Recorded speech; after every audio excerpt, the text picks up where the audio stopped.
गणपती बाप्पा मोरया।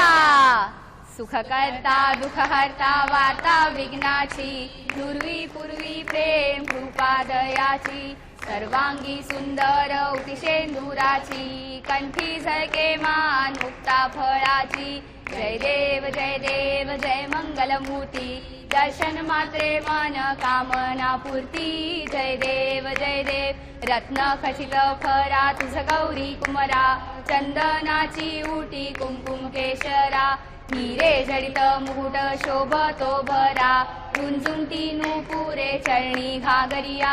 जय देव जय मंगलमूर्ती, दर्शन मात्रे मन कामना पूर्ती। जय देव लंबोदर पीतांबर फणीवर वंदना, सरह सोंड वक्र तुंड त्रिवेणा, दास रामाचा वाटवा हे सदना, संकटी पावावे निर्वाणी रक्षावे, सुरवर वंदना।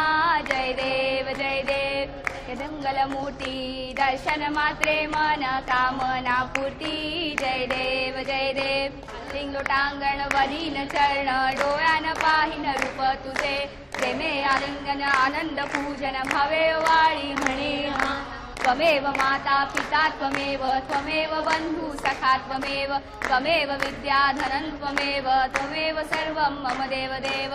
कायेन वाचा मनसेन्द्रिये वा मध्यात्मता वा प्रकृति स्मरावा, करोमि अन्यं सकलं परस्मै नारायणानि समर्पयामि। अच्युतं केशवं राम नारायणं कृष्णदामोदरं वासुदेवं भज, श्रीधरं माधवं गोपिका वल्लभं जानकी नायकं रामचन्द्रं भज। हरे राम राम राम हरे हरे, हरे कृष्ण कृष्ण कृष्ण हरे हरे, हरे राम राम राम हरे हरे, हरे कृष्ण कृष्ण कृष्ण हरे हरे, हरे राम राम राम हरे हरे, हरे कृष्ण कृष्ण कृष्ण हरे हरे। गणपती बाप्पा मोरया।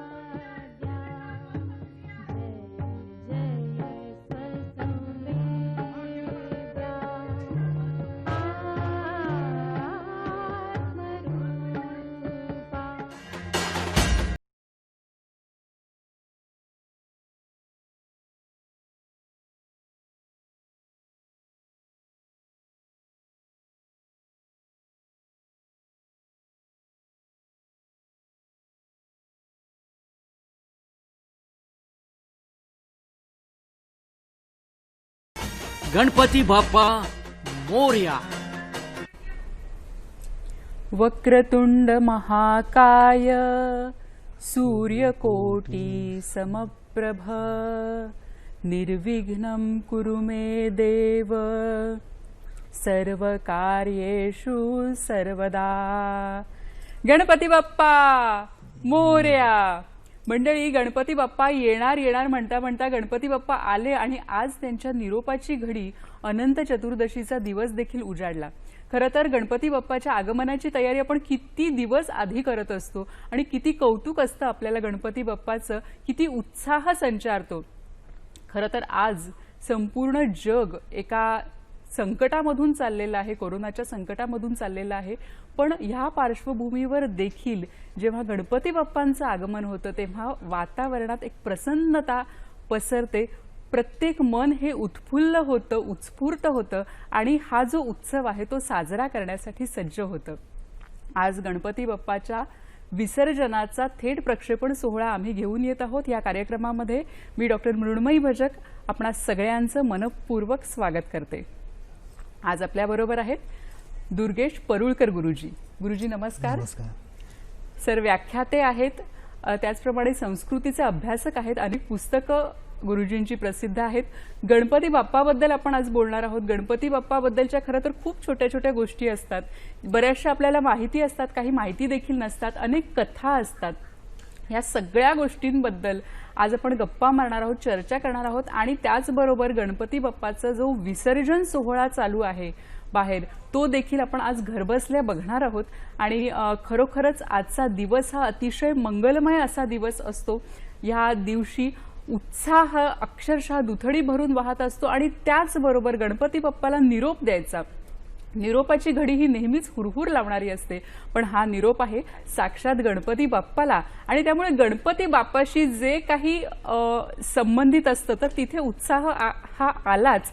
तर जाऊया आपण, काही आपल्याला थेट प्रक्षेपण आपल्याला दिसतंय गणपती बाप्पाचं, तिथे जाऊया.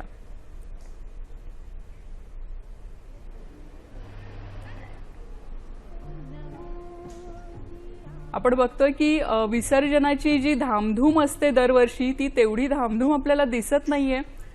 गिरगाव चपाटीची दृश्य आपण पाहताय आणि खरं तर विश्वास बसत नाहीये हे दृश्य बघून की आज अनंत चतुर्दशीच्या दिवशी गिरगाव चौपाटी एवढी मोकळी, आपल्याला रस्ते मोकळे दिसतायत. पण तरीही जरी एक संकट असलं, जरी आपण सेफ्टी, सुरक्षितता ही महत्वाची असली आपल्यासाठी, तरी आपण काही गणपती घेऊन जाताना आपल्याला दिसतात. इथे गिरगाव चौपाटीचं हे दृश्य आहे आणि खरोखरच मला असं वाटतं की कितीतरी वर्षांपूर्वी देखील हे असं दृश्य असेल. एवढं रिकामी गिरगाव चौपाटी असेल की नाही आपल्याला माहिती नाही. गुरुजी, तुम्ही काय सांगाल की आजची अनंत चतुर्दशी आहे, अनंत चतुर्दशीचं महत्व काय सांगाल? अनंत चतुर्दशी म्हणजे अनंत, ज्याला अंत नाही असं. वास्तविक हे विष्णूचं व्रत आहे, त्याचा गणपती बाप्पाशी काही संबंध नाही. बरं, फक्त एवढंच होतं की गणेश चतुर्थीला आपण गणपती बाप्पाची प्राणप्रतिष्ठा करतो, त्यानंतरचे 10 दिवस म्हणून ती चतुर्दशी येते. मग ह्या 10 दिवसातला काळ, आणि तो वास्तविक बघितलं तर आपण विष्णू काय आणि गणपती बाप्पा काय हे दोघेही अनंत आहेत. हे सगळं ईशतत्व आहे. त्याच्यामुळे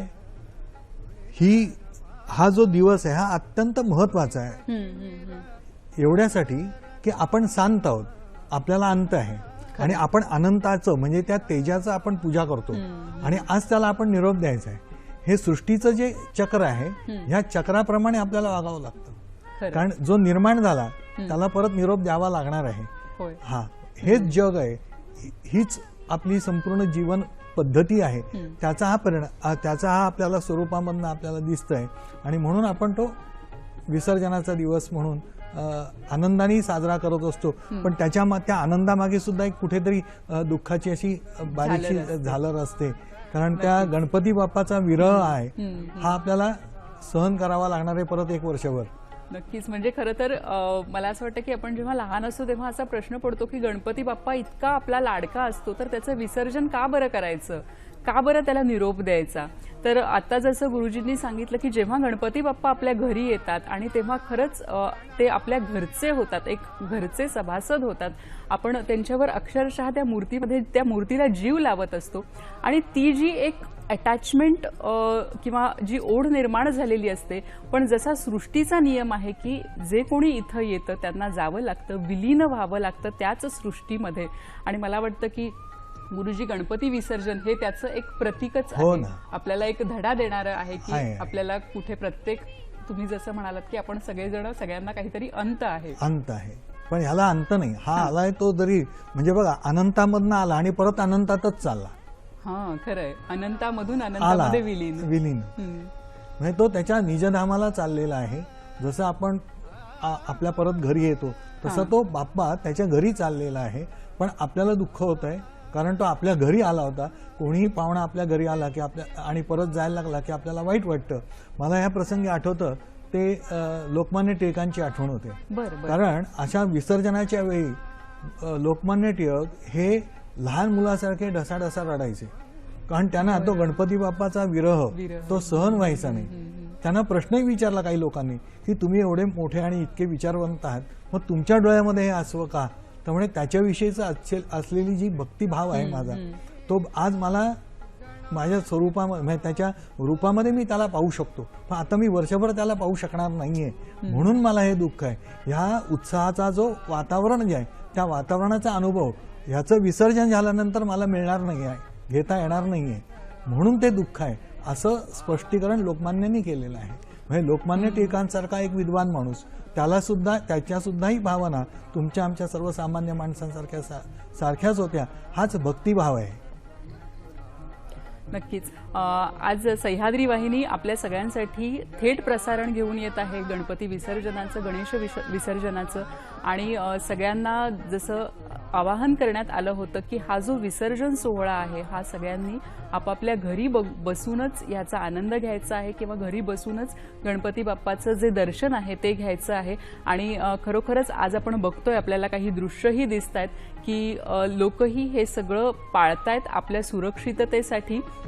आणि हे एक मला वाटतं ह्या वर्षीचं एक आव्हान आहे की आपल्या सुरक्षिततेसाठी विसर्जन करताना देखील मला वाटतं की गुरुजी आज आपण बघतोय की जे डिस्टन्स आहे ते पाळलं जातंय. सुरक्षित अंतर राखायला पाहिजे. सुरक्षित अंतर कारण राखायला पाहिजे. परिस्थिती जितकी विचित्र आहे संपूर्ण विश्वात आहे ही. हो ना, बरोबर आहे.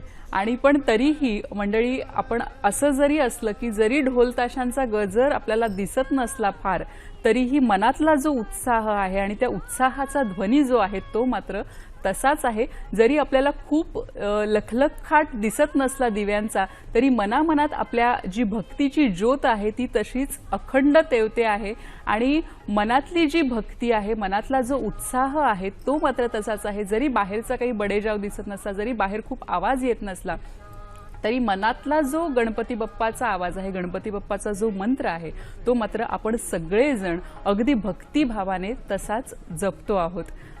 गुरुजी, गणपती बाप्पाबद्दल खरं तर अनेक कथा आहेत, तर अनंत चतुर्दशीची अशी काही गोष्ट आहे का, किंवा गणपती अनंत चतुर्दशीचा आणि गणपती बाप्पाचा तसा संबंध नाही, तसा संबंधच नाहीये. बरोबर. त्याच्यामुळे अनंत चतुर्दशी आणि गणपती याची गोष्ट आपल्याला वाचायला मिळणार किंवा सांगता येणार नाही. खरंय खरंय खरंय. आणि गणपती बाप्पा हा अवतार घेतला होता त्यांनी वेगवेगळ्या युगांमध्ये. जसं आज आपण म्हणतोय की ही खरं तर आपल्याला काळाची एक गरज आहे की आपण वेगवेगळं अशा पद्धतीने साधेपणाने आपण विसर्जन करतोय, किंवा संपूर्ण जो सोहळा होता तो आपण साधेपणाने केलेला आहे आणि ती काळाची गरज आहे. पण गणपती बाप्पा ही वेगवेगळ्या काळामध्ये, वेगवेगळ्या युगामध्ये त्यांनी अवतार घेतले होते, तर त्याबद्दल ऐकायला आवडेल. गणपती बाप्पाने म्हणजे आपण गणेश पुराणाचा जर आपण आधार घेतला तर त्या गणेश पुराणाच्या संदर्भामध्ये गणपती बाप्पाचे अवतार काय आहेत ते आपण बघूया. साधारणपणे प्रत्येक युगामध्ये गणपती बाप्पाने एक एक अवतार घेतलाय. अच्छा. म्हणजे सत्ययुग आहे, त्रेतायुग आहे, द्वापार युग आहे आणि आता कलियुग चालू आहे. ह्या 4 युगामध्ये त्यांचे 4 अवतार होणार आहेत. त्यातला जो पहिला अवतार आहे तर महोत्कट हा अवतार आहे. अच्छा. गणपती बाप्पाचा. बर. आणि तो त्यांनी सत्ययुगामध्ये घेतलेला आहे. सत्ययुगामधला. बरं. त्या सत्ययुगामधला हा अवतार, आणि त्या ह्याच्यामध्ये त्यांना 10 भुजा होत्या गणपती बाप्पाला. आणि त्यावेळेला त्यांनी 2 राक्षसांचा वध केलेला आहे. एक देवांतक आहे आणि एक नरांतक आहे. असे 2 राक्षस. देवांतक म्हणजे देवांचा अंत करणारे राक्षस, नरांतक म्हणजे माणसाचाही अंत करणारे राक्षस. ह्या दोघांचाही वध. कुठलंही तुम्ही अगदी भगवद्गीता जर बघितली तर त्याच्यातही त्यांनी सांगितलं, यदा यदा हि धर्मस्य ग्लानिर्भवति भारत अभ्युत्थानम धर्मस्य तदात्मानं सृजाम्यहम्. म्हणजे धर्माचं उच्चाटन, धर्माची स्थापना करण्यासाठी, अधर्माचं उच्चाटन करण्यासाठी मी अवतार घेत असतो. अवतारवाद हा वेगळा आहे विषय, आणि तो अवतारवाद समजल्याशिवाय आपल्याला ही जी मालिका आहे ती आपल्या लक्षात येणार नाही. हा महोत्कट होता आणि त्यांनी ह्या 2 राक्षसांना मारलं ते सत्ययुगामध्ये. त्रेतायुगामध्ये त्यांनी एक अवतार घेतला, त्याचं नाव मयुरेश्वर आहे. बरं, मयुरेश्वर. आणि त्यांनी सिंधुसुराला मारलेला आहे. अच्छा. राक्षसाला. आता त्यावेळेला प्रत्येकाच्या वेळेला त्याचं वेगवेगळं वाहन आहे. म्हणजे आपल्याला गणपती बाप्पाचं वाहन म्हटलं की उंदीर आठवतो, पण जर आपण बघितलं तर मयुरेश्वर हे जे त्याचा अवतार आहे त्या ह्याच्यामध्ये त्यांनी 6 भुजा आहेत, त्याला 10 भुजा नाहीये. अच्छा. म्हणजे सत्ययुगामध्ये 10 होत्या आणि त्रेतायुगामध्ये 6 भुजा होत्या. सिंधू दैत्याचा त्यांनी वध केलेला आपल्याला दिसतो, आणि त्यावेळेला त्याचं वाहन सिंह आहे. अच्छा. बर. अशी वेगवेगळी वाहनं घेऊन गणपती बाप्पा वेगवेगळ्या युगामध्ये आलेला आहे. द्वापार युगामध्ये आहे काय? द्वापार युगामध्ये गजानन ह्या नावाने त्याचा अवतार आहे. नक्कीच. आणि तो चतुर्भुजी आहे. चतुर्भुजे. तर नक्कीच गणपतीचे जे वेगवेगळे अवतार आहेत त्याबद्दल आपण जाणून घेणार आहोत गुरुजींकडून. त्याचप्रमाणे जसं सांगितलं की वेगवेगळ्या वाहनं देखील गणपतीची आहेत, तर गणपती बाप्पाबद्दल आणखी बोलणार आहोत. त्याचप्रमाणे विसर्जनाचे जी काही थेट प्रक्षेपण आपल्याला बघायला मिळणार आहे. आता थांबतो एका छोट्याशा विश्रांतीसाठी.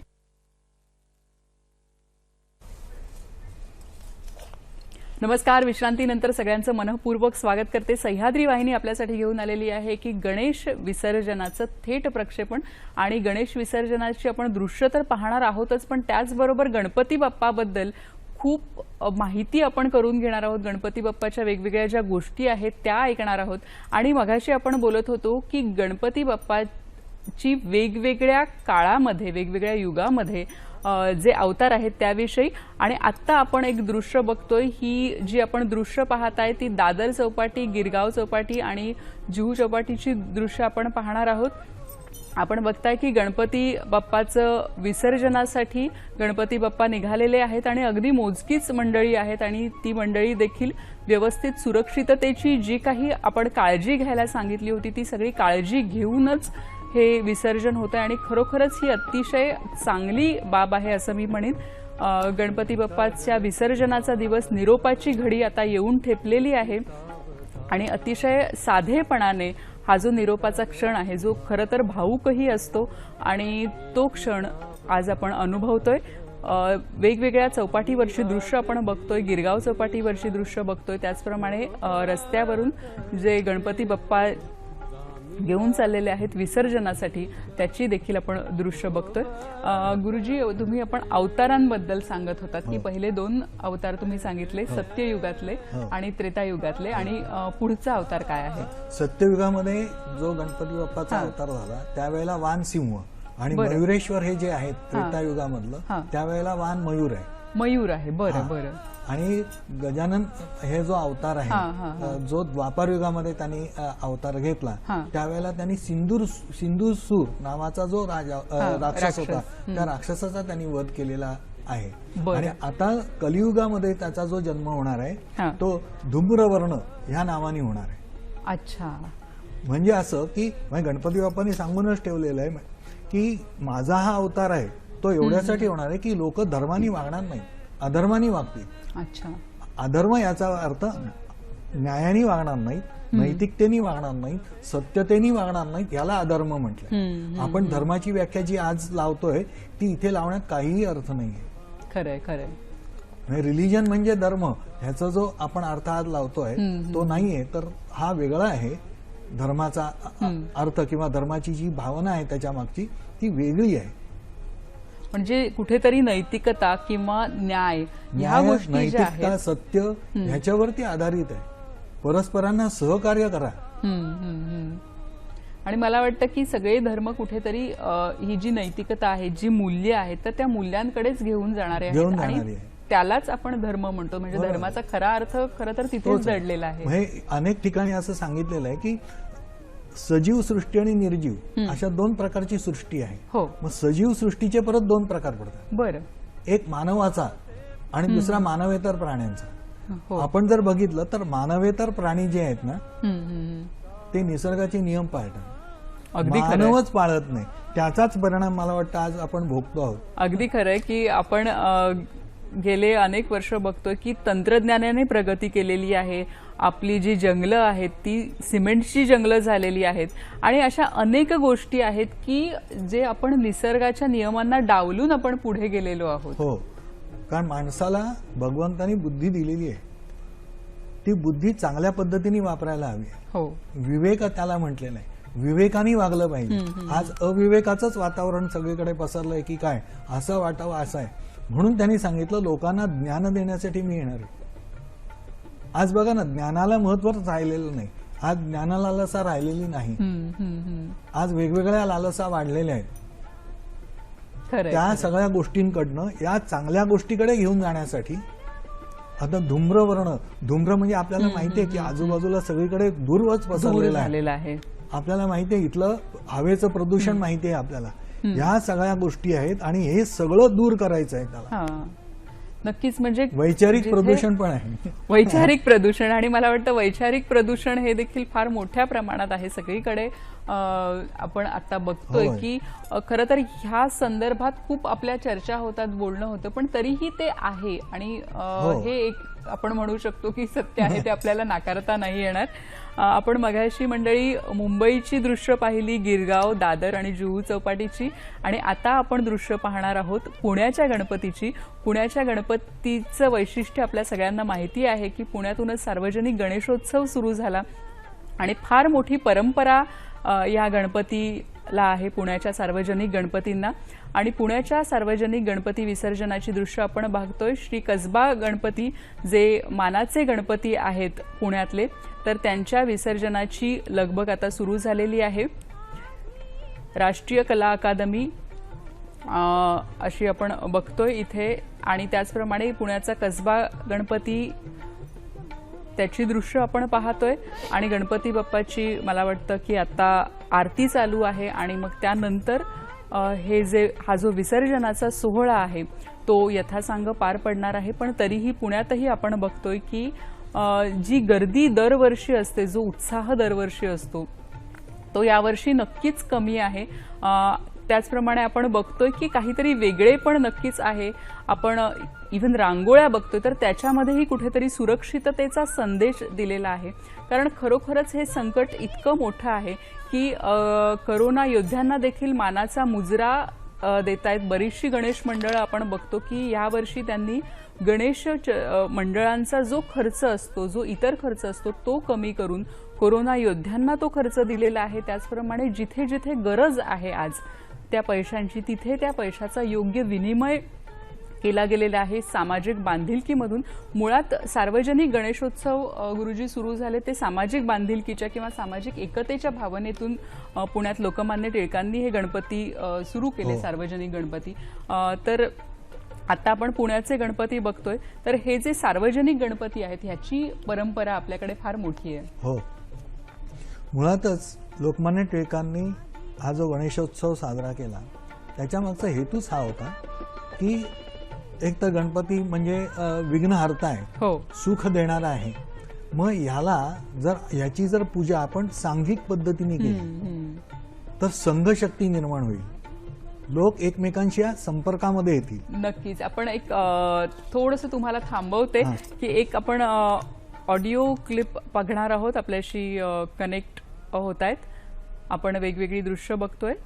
घाटावरती होणार नाही, तर प्रत्येक मंडळ जे आहे ते आपल्या मंडपाजवळच हौदामध्ये हे विसर्जन करेल आणि याला खूप चांगला प्रतिसाद दिला. आज मानाचा पहिला गणपती, कसबा गणपती यापासून सुरुवात होणार आहे आणि जवळपास मानाचे 5 गणपती, शेवटचे 3 गणपती, अधिक शहरातले जवळपास 3000पेक्षा जास्त गणपती यांचं विसर्जन मंडपाजवळच होईल. त्या ठिकाणी आम्ही योग्य तो बंदोबस्त ठेवलेला आहे.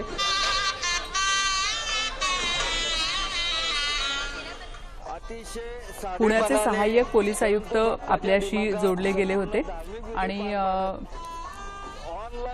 आणखी आपण कोणाचा ऑडिओ. रस्त्यावर समाज येणार नाही ही काळजी समाजाने व गणेशोत्सवच्या कार्यकर्त्यांनी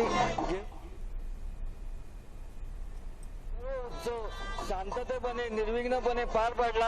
या बाप्पाचा विघ्न हरताला आमचं सगळ्या गणेशोत्सव कार्यकर्त्यांचं एकच साकडं आहे. बाप्पा आज आपलं विसर्जन होत आहे, या विसर्जनाबरोबर ही जागतिक महामारीचं सुद्धा विसर्जन आपण करून घ्या. यावर्षी उत्सव अत्यंत गंभीर पार्श्वभूमीवर अत्यंत साधा, धार्मिक आणि पारंपरिक पद्धतीने आपण साजरा केलेला आहे. सगळ्यात महत्त्वाचा दिवस जो आहे तो विसर्जन मिरवणूक असते. यावर्षी सगळ्या प्रथा परंपरा या सगळ्याला आपण पाटा देऊन बाजूला ठेवून समाजहिताच्या दृष्टिकोनातनं उत्सव मंडपातच श्रींचं विसर्जन करायचा निर्णय घेतलेला आहे.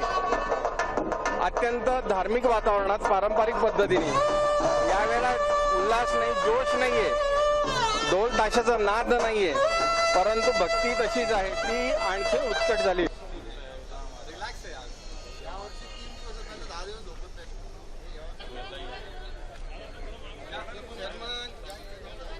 गणपती मंडळाचे जे कार्यकर्ते आहेत त्यांच्याशी देखील आपण संवाद साधला, कारण खरं तर गणपती मंडळात काम करणारे जे कार्यकर्ते असतात ते गणपतीच्या दिवसांमध्ये अक्षरशः त्यांच्या उत्साहाला उधाण आलेलं असतं की हे जे 10 दिवस असतात ते पूर्णपणे मंतरलेले असतात. पुण्याचे व्हिडिओज आपण बघतोय. पुण्याचे मानाचे गणपती आणि त्यांचं विसर्जन होताना दिसतंय. मगाशी जसं पोलीस आयुक्तांनी सांगितलं की 3000हून अधिक गणपती आहेत आणि बरेचसे गणपती त्यांचं मंडपातच विसर्जन करण्यात आलेले आहे.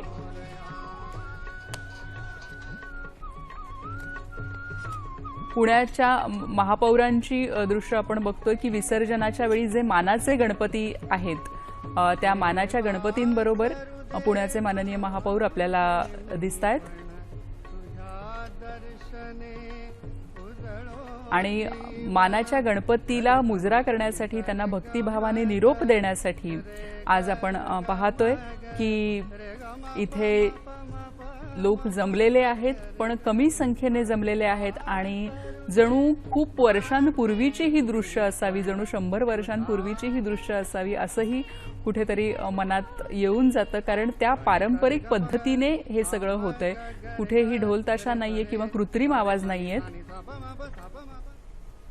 गणेश उत्सव म्हणजे एक ऐतिहासिक आणि वैभवशाली शेकडो वर्षाची परंपरा असलेला आमचा पुण्याचा गणेश उत्सव, आणि याच्यामध्ये यावर्षी कोरोनाचं संकट सगळं पाहता हा गणेश उत्सव साधेपणानं करावा, कुठली मिरवणूक होऊ नये, देखावे होऊ नयेत अशा पद्धतीचा एकत्रित निर्णय पुण्यातल्या सर्व गणेश उत्सव मंडळांनी घेतला.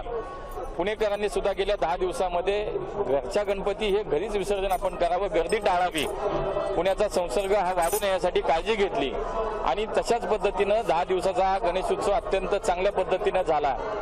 पुण्यावरचं कोरोनाचं संकट पाहता त्याचा विचार करून पुणेकरांनी अत्यंत चांगला निर्णय घेतला आणि त्याला साथ दिली. त्याच्यामध्ये महापालिकेने जे आवाहन केलं होतं त्याला सकारात्मक प्रतिसाद दिला. पुण्याचे माननीय महापौर मुरलीधर मोहोळ यांच्याशी आपण संवाद साधला आताच. आणि कसबा गणपतीची दृश्य आपण बघतोय. पुण्यातले जे मानाचे गणपती आहेत त्यापैकी कसबा गणपती आहे आणि कसबा गणपतीच्या विसर्जनाची तयारी सुरू झालेली आहे. विसर्जनाची छोटेखानी मिरवणूक आपण म्हणू शकतो की ती निघालेली आहे आणि अतिशय पारंपरिक जी आपण वाद्य ऐकतोय ती ही पारंपरिक वाद्य आहेत, यामध्ये कुठलेही कृत्रिम आवाज नाही आहेत. आणि पुण्याची दृश्य आपण बघतोय की ज्या पुण्याला सार्वजनिक गणेशोत्सवाची फार मोठी परंपरा आहे. पुण्याच्या गणपतींमध्ये मला वाटतं आणखी एक असतं की देखावे जे असतात, म्हणजे मूर्ती मुंबईच्या गणपतींपेक्षा लहान असतात, पण देखावे पुण्यातले जे असतात ते वेगवेगळ्या प्रकारचे असतात. आणि खरंच वेगवेगळ्या ठिकाणचे गणपती जाऊन बघणं, ते देखावे पाहणं आणि समाज प्रबोधनाच्या दृष्टीने जे काही तिथे केलेलं आहे, वेगवेगळे देखावे असतात, काही रांगोळ्या असतात, ते सगळं अनुभवणं, ते सगळं पाहणं हा मला वाटतं की प्रत्येकाचाच एक खूप आनंदाचा असा अनुभव असतो, आनंददायी अनुभव असतो, जो आपण दरवर्षी घेत असतो. पण यावर्षी त्या आनंदाला थोडासा कुठेतरी एक थांबा लागलेला आहे. पण तरीही आपल्या सगळ्यांच्या मनातली जी भक्ती आहे ती तशीच आहे आणि पुढच्या वर्षी गणपती बाप्पा येतील तर पुढच्या वर्षी नक्कीच आपण अधिक उत्साहाने त्यांचं स्वागत करणार आहोत. गुरुजी, गणपती बाप्पा बद्दल आपण बोलत होतो, अवतारांबद्दल. हो, गणपती बाप्पाचे चौथा अवताराबद्दल आपण सांगितलं. हे 4 युगांमधले 4 अवतार आहेत. आपण चर्चा जी आपली चाललेली होती ती सार्वजनिक गणेशोत्सव आहे, त्याच्यामध्ये सांघिक शक्ती, ही सांघिक शक्ती निर्माण झाली पाहिजे. एकमेका सहाय्य करू अवघे धरू सुपंथ, हा जो संतांनी सांगितलेला आपल्याला मार्ग आहे, त्या मार्गाने वाटचाल करण्यासाठी या अशा उत्सवांचा आपण उपयोग करून घ्यायला हवा. वास्तविक त्याच्यामध्ये एकमेकांच्या संपर्कात आल्यानंतर परस्परांविषयीची आदराची भावना निर्माण होते, सख्यभाव निर्माण होतो आणि तो भाव वर्षभर जतन करायचा असतो. आणि अशा वेळेला एकमेकांना आधार द्यायला हवा, कारण आत्ताचं जे आपण जीवन जगतो आहोत ते शाश्वत जीवन नाहीच आहे आणि ते कधीच नव्हतं. मग आता तर आपल्याला अनेक संकटांना सामोरं जावं लागतंय. पावला पावलाला आपल्या समोर संकट उभी राहिलेली आहेत, अनेक समस्या उभ्या राहिलेल्या आहेत. अशा वेळेला माणसानी माणसाशी माणसासारखं वागावं, ही शिकवण जी आपल्या संस्कृतीची आहे ती आज परत एक नव्या आलेल्या संकटामुळे आपल्याला जाणवायला लागलेली आहे. म्हणून ही मानवता जपणारे हे आपले सण आहेत, त्याची आठवण करून देणारे हे सण आहेत. म्हणून एकत्र या, संघशक्ती वाढवा आणि दुष्ट जे विचार आहेत, दुष्ट प्रवृत्ती आहेत, त्यांच्या विरुद्ध लढा देण्यासाठी तुम्ही एकवटलं पाहिजे, तरच तुम्ही विजयी व्हाल. खरंच हे सांगण्यासाठी हे सण आहेत. नक्कीच. म्हणजे खरं तर अतिशय म्हणायला गेलं तर अतिशय साधी गोष्ट की माणसाने माणसाशी माणसासम वागणे, अतिशय साधी गोष्ट आहे, पण तरीही ती गोष्ट देखील साधण्यासाठी आज आपल्याला विशेष प्रयत्न करावे लागतात आणि त्याची आठवण करून देणारा हा गणेशोत्सव. आज गणेश विसर्जनाचं थेट प्रक्षेपण आपण पाहताय सह्याद्री वाहिनीवरून. आणखीही आपण यानंतरही पाहणार आहात, पण आता थांबतो एका छोट्याशा विश्रांतीसाठी.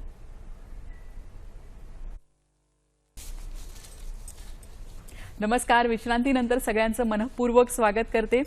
गणपती बाप्पाच्या विसर्जनाचं थेट प्रक्षेपण आपण पाहतोय आणि जसं सगळ्यांना आवाहन केलं होतं की कमीत कमी घराच्या बाहेर पडा आणि घरातूनच गणपती बाप्पाचं दर्शन घ्या, घरातूनच गणपती बाप्पाला निरोप द्या, आणि ते आपल्याला दिसतंय. आपण त्या दृश्यांमधून बघतोय की फार कमी लोक आज आपल्याला रस्त्यावर दिसत आहेत. गिरगाव चौपाटीची दृश्य आपण मघाशी पाहिली. आता परत आपण जाणार आहोत गिरगाव चौपाटीकडे.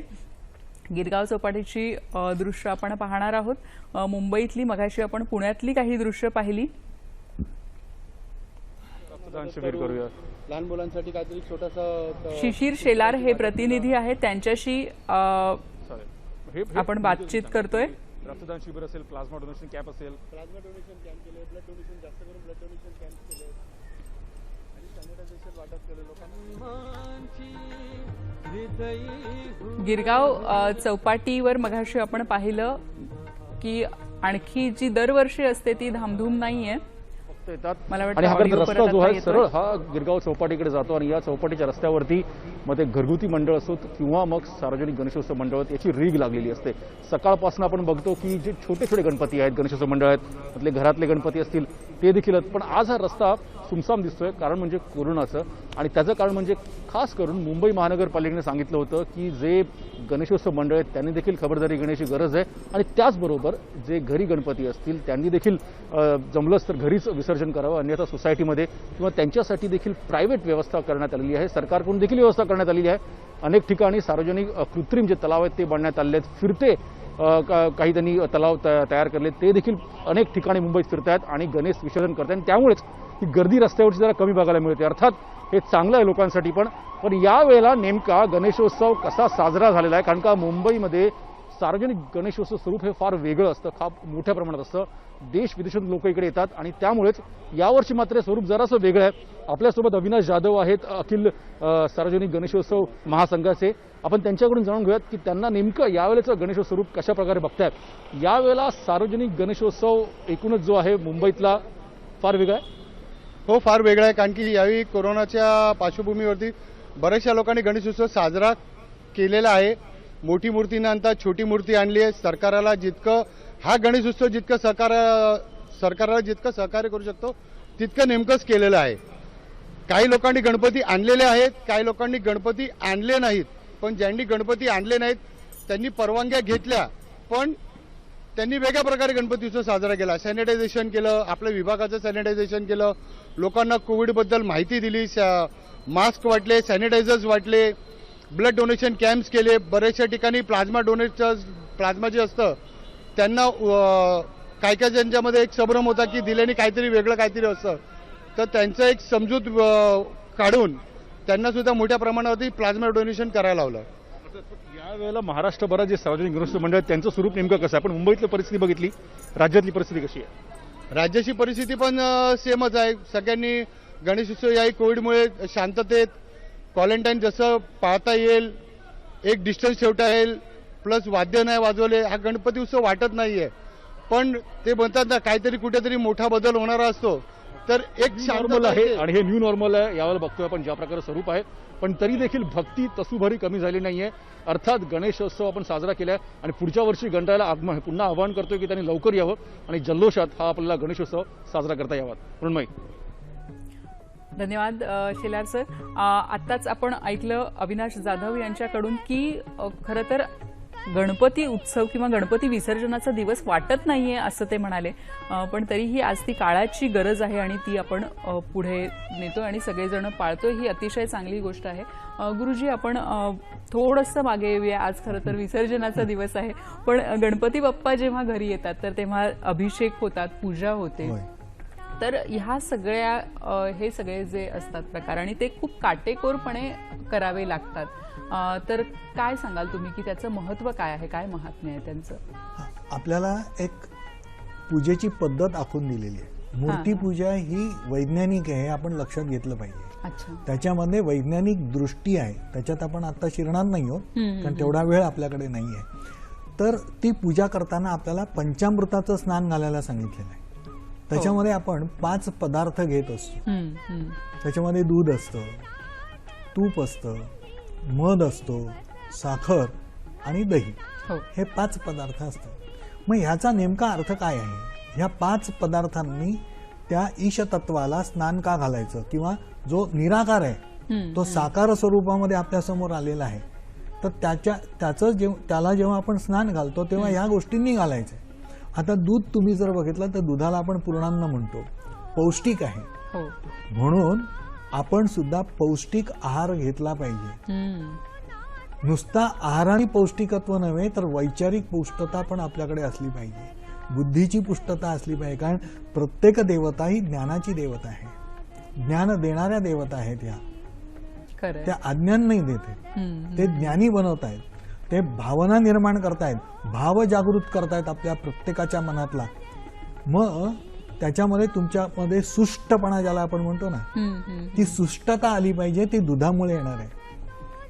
नंतरचा पदार्थ जो आपण घेतो तो मध आहे. मध गोड आहे, उष्ण पण आहे. मग तुम्हाला दोन्हींची गरज आहे. तुमच्यात गोडवा पण पाहिजे आणि थोडी उष्णता, एनर्जी ज्याला आपण म्हणतो, ऊर्जा ज्याला आपण म्हणतो, ती ऊर्जा तुमच्या जर असेल तर तुम्ही कार्य करणार आहात. प्रत्येक अवतार तुम्ही जर बघितला तो कार्य करण्यासाठी आलेला आहे, कोणी नुसते गप्प नाही बसलेले. म्हणून ते कार्य तुम्हाला करायचंय तर तुमच्याकडे ऊर्जा पाहिजे. ती ऊर्जा तुम्हाला त्यातनं मिळणार आहे, पण ती करताना तुमच्यामध्ये क्रौर्य येता कामा नये. म्हणून गोडवा पाहिजे. क्रौर्याकडे वळायचं नाहीये. त्याच्यानंतर तूप आहे. तूप म्हणजे स्निग्धता झाली. तुम्ही बघा, कुठेतरी यंत्र असतं, ते कुठेतरी घर्षण झालं की कुरकुर आवाज करतं. त्याला वंगण जर आपण घातलं तर तो आवाज निघून जातो. तसं आपल्या जीवनामध्ये कुठली कुरकुरता असेल तर ती कुरकुर गाळून टाकायची आहे. त्याच्यासाठी तूप आहे. म्हणजे तुम्ही स्निग्ध असलं पाहिजे. बरोबर आहे. म्हणजे आपल्यामध्ये गोडवा देखील पाहिजे, पाहिजे आणि ऊर्जा देखील पाहिजे. साखर आहे, साखरेमध्ये सुद्धा गोडवा आहे, माधुर्य आहे, मग ते पण तुमच्याकडे पाहिजे. आणि सगळ्यात वैशिष्ट्य आहे ते दह्याचं आहे. दह्याचा गुणधर्म असा आहे की दही हे कोणत्याही पदार्थामध्ये तुम्ही मिसळा. नक्कीच. म्हणजे हे जे आपण प्रसाद किंवा जे चढवतो देवाला पूजेसाठी, तर ते अतिशय महत्वाचं आहे. आता आपण दादरची काही दृश्य पाहतोय, दादर चौपाटीची दृश्य पाहतोय आपण, आणि गणपती बाप्पांचं विसर्जनाची छोटेखानी मिरवणूक निघालेली आहे. आणि दादर चौपाटीवर एक जरी खूप मोठा जल्लोष नसला तरी नक्कीच अनेक जण, अनेक जे भक्तगण आहेत ते इथे आलेले आहेत. पोलिसांची देखरेख आपल्याला सगळीकडे, म्हणजे सगळ्या रस्त्यांवर मुंबईच्या आज पोलीस तैनात आहेत. आणि खरोखरच त्यांच्या कामाला देखील आपण सलाम करूया, कारण गेले अनेक दिवस हे जे सगळे आहेत ज्यांना आपण कोरोना वॉरियर्स म्हणतोय की ते कार्यरत आहेत. आजच्या दिवशी विशेषतः आपण बघतोय की पोलीस तैनात आहेत आणि जे इथले जे लोक आहेत तर ते स्वतः गणपती मंडळ किंवा गणेश मंडळ हे स्वतः विसर्जन करत नाहीयेत दरवर्षीप्रमाणे. तर पोलिसांच्याकडून आलेले किंवा महानगरपालिकेकडून आलेले जे कार्यकर्ते आहेत त्यांच्या हस्ते हे विसर्जन होतंय. अनेक लोकांच्या सुरक्षिततेसाठी नियमावली आखून दिलेली आहे आणि त्या नियमावलीप्रमाणे लोक गणपती बाप्पाचं विसर्जन करतायत. बरीचशी विसर्जनं ही घरातल्या घरात झालेली आहेत. जवळच्या तळ्यात विसर्जन झालेलं आहे. बऱ्याचशा गणपतींचं कृत्रिम तलावामध्ये झालेलं आहे. आणि त्याचप्रमाणे फिरते विसर्जन ठिकाण देखील आहे की त्यामध्ये देखील विसर्जन होतंय. आणि आपण बघतोय की जे मिरवणुकीसाठी छोटेखानी मिरवणुकीसाठी जे लोक आलेले आहेत ते देखील मास्क, सॅनिटायझर आणि सुरक्षित अंतर हे सगळं पाळून सगळं करताय आहेत. आणि भक्तांना समुद्राच्या किंवा कृत्रिम तलावात उतरता येणार नाही असं महानगरपालिकेने सांगितलं होतं. आणि त्याप्रमाणे आपण बघतोय की स्वयंसेवक जे आहेत महानगरपालिकेचे त्यांच्या हस्ते हे विसर्जन होतंय. विसर्जनाची जी घडी आहे की गणपती बाप्पाला जो शेवटचा निरोप आपण बघतोय की देताना तो नक्कीच एक अतिशय भावूक असा क्षण असतो. आणि गणपती बाप्पाला पुढच्या वर्षी लवकर या म्हणत आपण गणपती बाप्पाला निरोप देतोय. दादर चौपाटीची दृश्य आपण बघतोय आणि दादर चौपाटीमध्ये गणरायाचं गणेशाचं विसर्जन झालेलं आहे. अनेक गोष्टी गुरुजी असतात की गणपती बाप्पाच्या बद्दलच्या, जसं तुम्ही आता पंचामृताबद्दल सांगितलं की ह्या ज्या गोष्टी असतात त्या आपण लहानपणापासून करत असतो. आणि हा जल्लोषही आपण पाहतोय लोकांचा. कारण कितीही बाहेरची बंधनं असली तरी तुम्ही जल्लोषाला रोखू नाही शकत. मनात जो उत्साह असतो त्याला रोखू नाही शकत. आणि तो अशा पद्धतीने लांबून आपण बघतोय की कोणीही समुद्रात उतरलेलं नाहीये, पण हे लांबूनच हा जो उत्साह आहे, हा जो जल्लोष आहे तो सगळेजण साजरे करतायत. भक्तिभावाने बाप्पाला निरोप देत आहेत.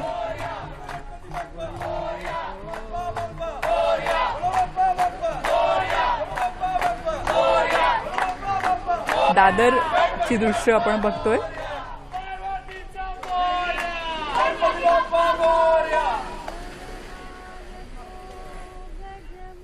गुरुजी, गणपती बाप्पाच्या खूप छोट्या छोट्या गोष्टी असतात की ज्या आपण खरं लहानपणापासून करत आलेलो असतो. उदाहरणार्थ पंचामृत हे काही आपल्याला नवीन नाहीये की आपण लहानपणापासून पंचामृत पाहिलेलं आहे, बनवलेलं देखील आहे आणि आपण प्राशन देखील करत असतो ते. पण त्यामागची जी कारणं असतात ती मला असं वाटतं की कुठेतरी समजून घेणं ही जास्त महत्त्वाचं आहे. दह्याच्या बद्दल आपण हो, दह्याच्या बद्दल. दह्याचं वैशिष्ट्य असं आहे की तुम्ही दही कोणत्याही पदार्थामध्ये घाला ते त्याचं अस्तित्व टिकून ठेवतं. तसं आपल्याला हे जे सगळं आहे ते सांगतात. तुम्ही विश्वामध्ये कुठेही फिरा पण स्वत्व तुम्ही जपा आणि फिरा. क्या बात आहे. तुम्ही स्वतःला त्याच्यामध्ये विरघळून टाकू नका. तुमचं अस्तित्व राहू दे.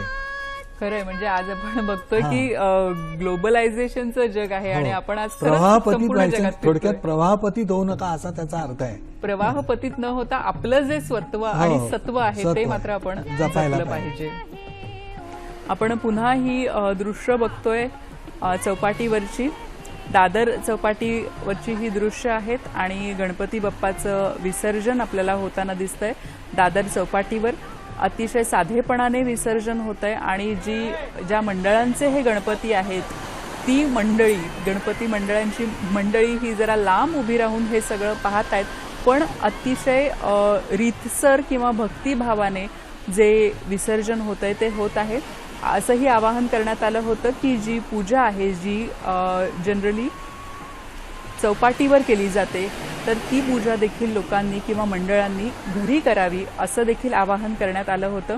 आणि त्याप्रमाणे आपण विसर्जनाची दृश्य पाहतोय. दादर चौपाटीवरची ही दृश्य आहेत आणि गणरायाला आपण मोठ्या भक्तिभावाने पुढच्या वर्षी लवकर या अशी आळवणी करत गणपती बाप्पाला आपण निरोप देतोय. आणि ह्या समुद्राच्या लाटांबरोबर गणपती बाप्पाचं आपल्याला विसर्जन होताना दिसतंय. विसर्जनाची आणखीही काही आपण दृश्य पाहणार आहोत महाराष्ट्राच्या वेगवेगळ्या ठिकाणहून. पण आत्ता थांबतो एका छोट्याशा विश्रांतीसाठी. नमस्कार. गणेश विसर्जन सोहळ्याच्या थेट प्रक्षेपणात पुन्हा एकदा विश्रांतीनंतर स्वागत करते. आपण गणपती बाप्पाच्या विसर्जनाची दृश्य पाहतोय. मुंबईहून आपण दृश्य काही पाहिली, दादर, गिरगाव अशी दृश्य पाहिली. त्याचप्रमाणे पुण्यातले जे मानाचे गणपती आहेत तर पुण्याच्या गणपतींची देखील आपण दृश्य पाहिली. आणि गणपती बाप्पाच्या ज्या गोष्टी आहेत छोट्या छोट्या, किंवा गणपती बाप्पासाठी आपण जे काही करत असतो, पूजा करत असतो, अभिषेक करत असतो, त्याचं महत्त्व काय आहे, त्याच्या मागचं विज्ञान काय आहे, त्याच्या मागची कारणमीमांसा काय आहे, हे आपण गुरुजींकडून जाणून घेतोय. आपण पुन्हा काही दृश्य पाहतोय दादर चौपाटीची, आणि तिथे गणपती विसर्जन शांततेमध्ये पार पडतंय. ही देखील खूप एक चांगली गोष्ट आहे. पोलीस बंदोबस्तात हे सगळं होतंय आणि खूप काळजी घेतली जाते प्रशासनाकडून आणि लोकांकडूनही त्याचं पालन केलं जातंय. गुरुजी, आपण बघतो की आता आपली देवनागरी लिपी आहे. तर देवनागरी लिपीत जर आपण थोडंसं इतिहासात गेलो की आपण गणपतीला बुद्धीची देवता, ज्ञानाची देवता असं म्हणतो, तर देवनागरी लिपी आणि गणपती बाप्पा, तर ह्यांचं काय आहे संबंध? आपली जी लिपी आहे किंवा आपली जी भाषा आहे ही ध्वनिशास्त्रावरती आधारित आहे. हो, कारण तुम्ही जसं उच्चारताना तसं लिहिता. इंग्लिशमध्ये जर आपण बघितलं तर लेफ्टनंट हे स्पेलिंग जर आपण घेतलं तर त्याच्यामध्ये एफ नाहीये, हो, कर्नलमध्ये आर नाहीये. खरं. सायकॉलॉजीचं स्पेलिंग लिहितो ते पी पासून सुरुवात होतं पण पीचा उच्चार करायचा नाही. अशी बंधनं आपल्या भाषेमध्ये नाहीत, आपल्या लिपीमध्येही नाही आहेत किंवा असे नियमही नाही आहेत. म्हणजे आपण जे लिहितो तेच वाचतो, ते लिहितो ते वाचतो. ते ध्वनिशास्त्रावरती आहे. म्हणजे कंठव्य, तालव्य, अनुनासिकाचे शब्द, हे ओष्ठ शब्द, हे सगळे विविध प्रकारचे असे गटच आपण तयार केलेले आहेत आणि त्याप्रमाणे ही भाषा. मग त्याला आकार दिला, प्रत्येक शब्द अक्षराला आकार दिला.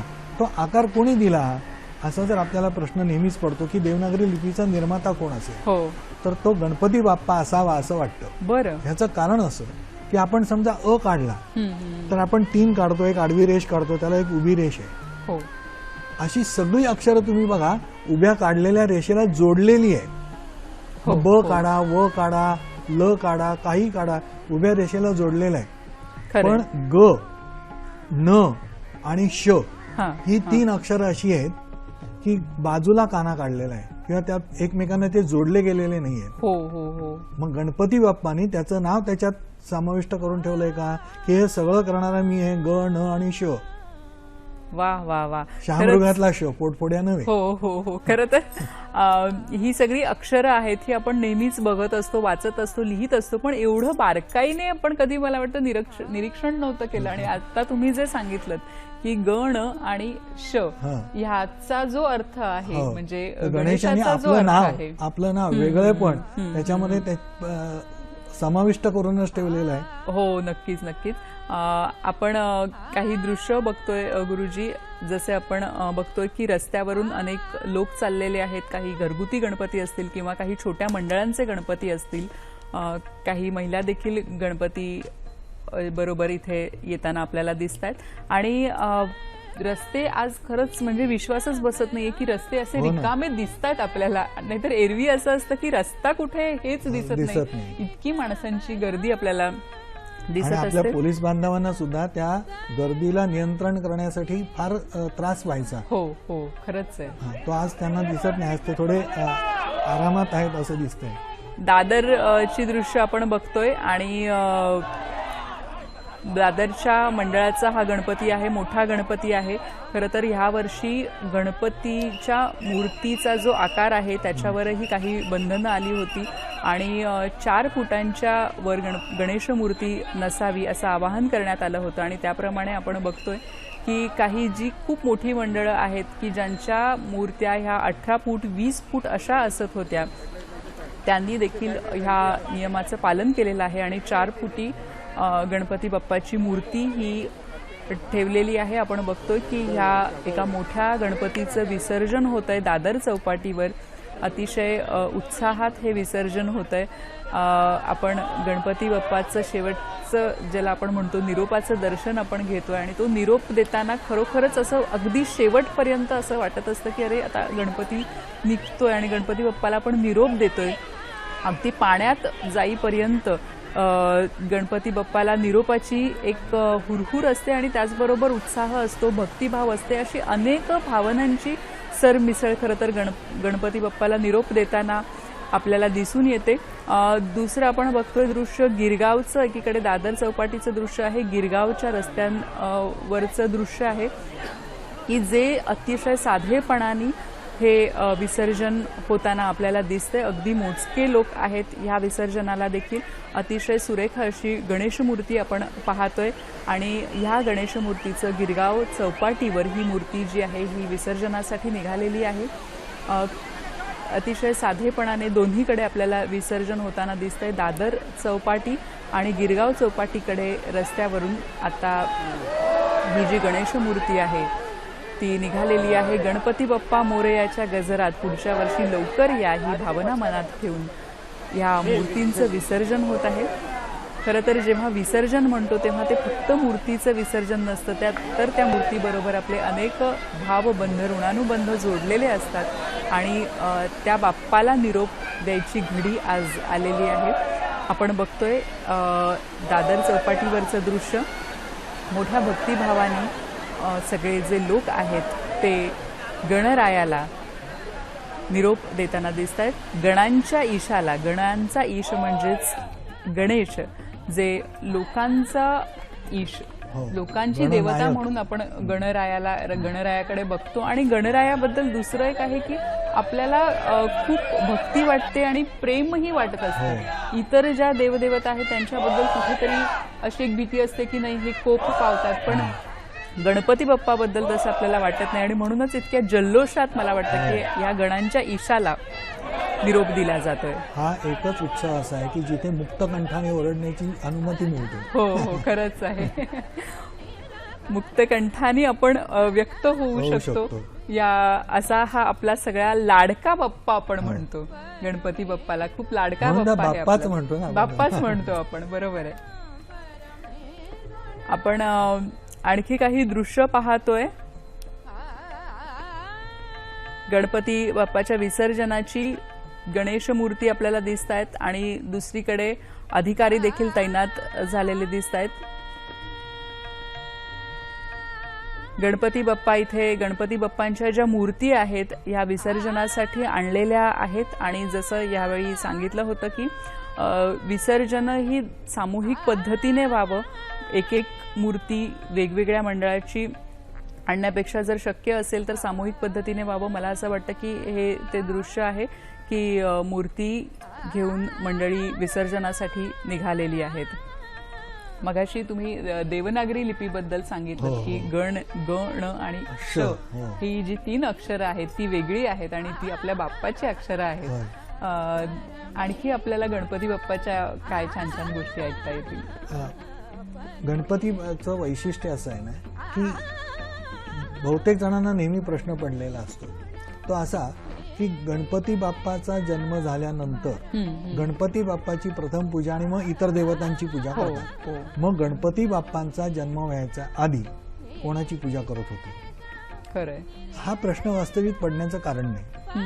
त्याचं कारण असं की तुकाराम महाराजांचा एक गाजलेला अभंग आहे जो आपण अनेक वेळेला ऐकलेला आहे. तोच अभंग या प्रश्नाचं उत्तर आहे. तो अभंग असा: ओंकार प्रधान रूप गणेशाचे हे तिन्ही देवांचे जन्मस्थान. म्हणजे ओंकार हा गणपती, म्हणजे ओंकारामधनं गणपती आलेला आहे म्हणून गणपती बाप्पाच्या जन्माच्या आधी ओंकाराची पूजा केली जायची. म्हणून तुम्ही बघा कुठल्याही मंत्राची सुरुवात ही ओमनी सुरू झालेली आहे. ओमनी सुरुवात होते आणि ओंकार साधना आपण करत असतो. जुहू आणि गिरगाव चौपाटीची दृश्य आपल्याला दिसत आहेत आणि छोटीशी मूर्ती आहे आणि त्याला खरोखरच अतिशय भक्तिभावाने अनेकदा पुन्हा पुन्हा निरोप दिला जातोय आणि गणपतीला साकडं घातलं जातंय की पुढल्या वर्षी तुम्ही लवकर या. आणि खरंच पुढल्या वर्षीच्या प्रतीक्षेत आपण सगळेजण आहोत. जे काही संकट आपल्यावर आलेलं आहे तो विघ्नहर्ता आहे, तर तो त्याचं ह्या संकटाचं नक्कीच हरण करेल अशी सगळ्यांच्या मनात भक्ती आहे. आणि आपण आणखीही काही दृश्य बघतोय गणपती बाप्पाच्या विसर्जनाची. रस्त्यांवरची जी रेलचेल आहे ती बऱ्यापैकी कमी आपल्याला दिसती आहे आणि जुहू चौपाटीवरची ही दृश्य आहेत. पोलीस तैनात आहेत, घोड्यांवरूनही पोलीस तैनात आहेत विशेष सावधानी बाळगण्यासाठी. जुहू चौपाटीवरची ही आपण दृश्य पाहतोय आणि अतिशय शांततेत अगदी आपल्याला लाटांचा आवाज, लाटांची गाज देखील ऐकू येते. इतक्या शांततेत हे जे गणपती विसर्जन आहे ते होत आहे. अतिशय भक्तिभावाने आपण गणपती बाप्पाला निरोप देतोय. अनंत चतुर्दशीच्या दिवशी आपण पाहतोय गणपती बाप्पा आपल्याकडे 10 दिवस राहिलेले आहेत आणि 11व्या दिवशी गणपती बाप्पांचं विसर्जन होत आहे. ही एक मूर्ती आपण पाहतोय की हे गृहस्थ एकटेच घेऊन निघालेले आहेत आणि खरोखरच सुरक्षिततेच्या दृष्टीने जे काही आवाहन केलं होतं त्याचं पालन होत आहे. आणि इथले जे स्वयंसेवक आहेत, जे पालिकेचे कर्मचारी अधिकारी आहेत, ते या गोष्टींची काळजी घेत आहेत. अतिशय सुंदर अशी शुभ्र गणपती बाप्पाची मूर्ती आहे. खरं तर ह्या ज्या मूर्ती आहेत त्या बघितल्यावर देखील अतिशय प्रसन्न वाटतं आणि आता ह्या मूर्तीचं विसर्जन आपल्याला होताना दिसतंय. गणपती बाप्पा आपल्या घरी येतात, 10 दिवस राहतात. काहींच्या घरी 1.5 दिवसापासून खरं तर सुरुवात होते. 1.5 दिवस, 5 दिवस, 7 दिवस, 10 दिवस आणि काही ठिकाणी अगदी 21 दिवसांचा देखील गणपती असतो. अनंत चतुर्दशीचा आजचा दिवस आहे आणि 11व्या दिवशी गणपती बाप्पाचं विसर्जन होताना आपल्याला दिसतंय.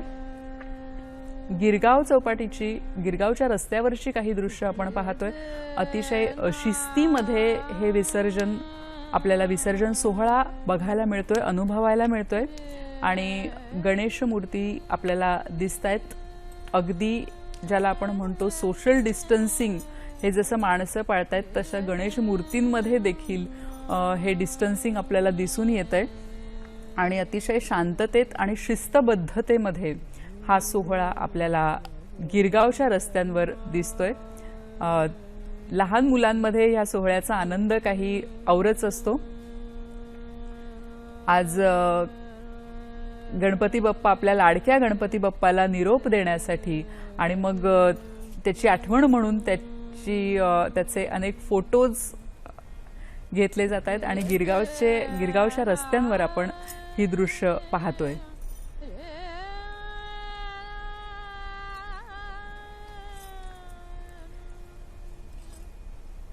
गणपती बाप्पाला नमस्कार केला जातोय. अतिशय सुरेख अशा गणपतीच्या मूर्ती आज आपल्याला घरबसल्या पाहायला मिळतात.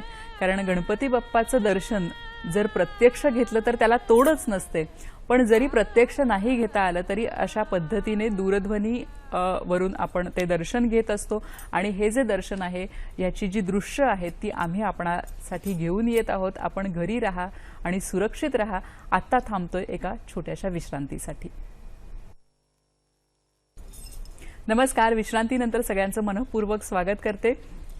गणेश विसर्जन सोहळ्याचं थेट प्रक्षेपण आपण पाहतोय आणि त्याचप्रमाणे गणपती बाप्पाविषयीच्या ज्या गोष्टी आहेत, ज्या खरंच अतिशय इंटरेस्टिंग आहेत, त्या गोष्टी आपण ऐकतोय. गणपती बाप्पाचं जे आपण पूजन करतो त्यासाठी आपण जी काही सामग्री वापरतो त्यामागे काय शास्त्र आहे हे देखील आपण जाणून घेतोय गुरुजींकडून.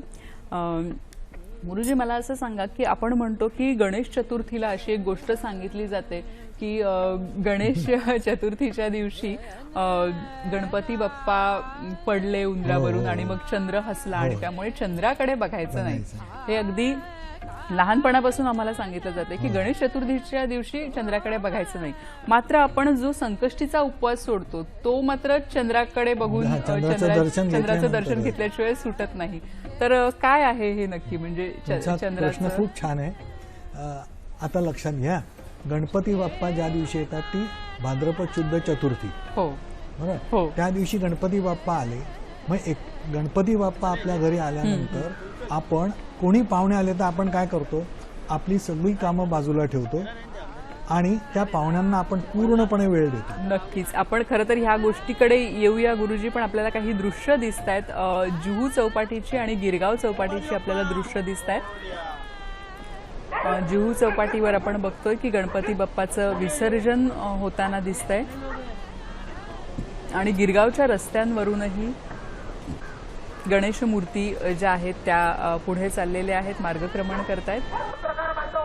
गणपती बाप्पाचं जे इथे तुम्ही मगाशी सांगितलं गुरुजी की वाहन हे मयूर होतं, तर आपण ह्या मूर्तीमध्ये बघतोय की गणपती बाप्पा मयुरेश्वर जे रूप आहे तर ते मोरावर आरूढ झालेले आपल्याला दिसून येत आहेत ह्या मूर्तीमध्ये. आणि जुहू चौपाटीवर गणपती बाप्पाचं विसर्जन होत आहे.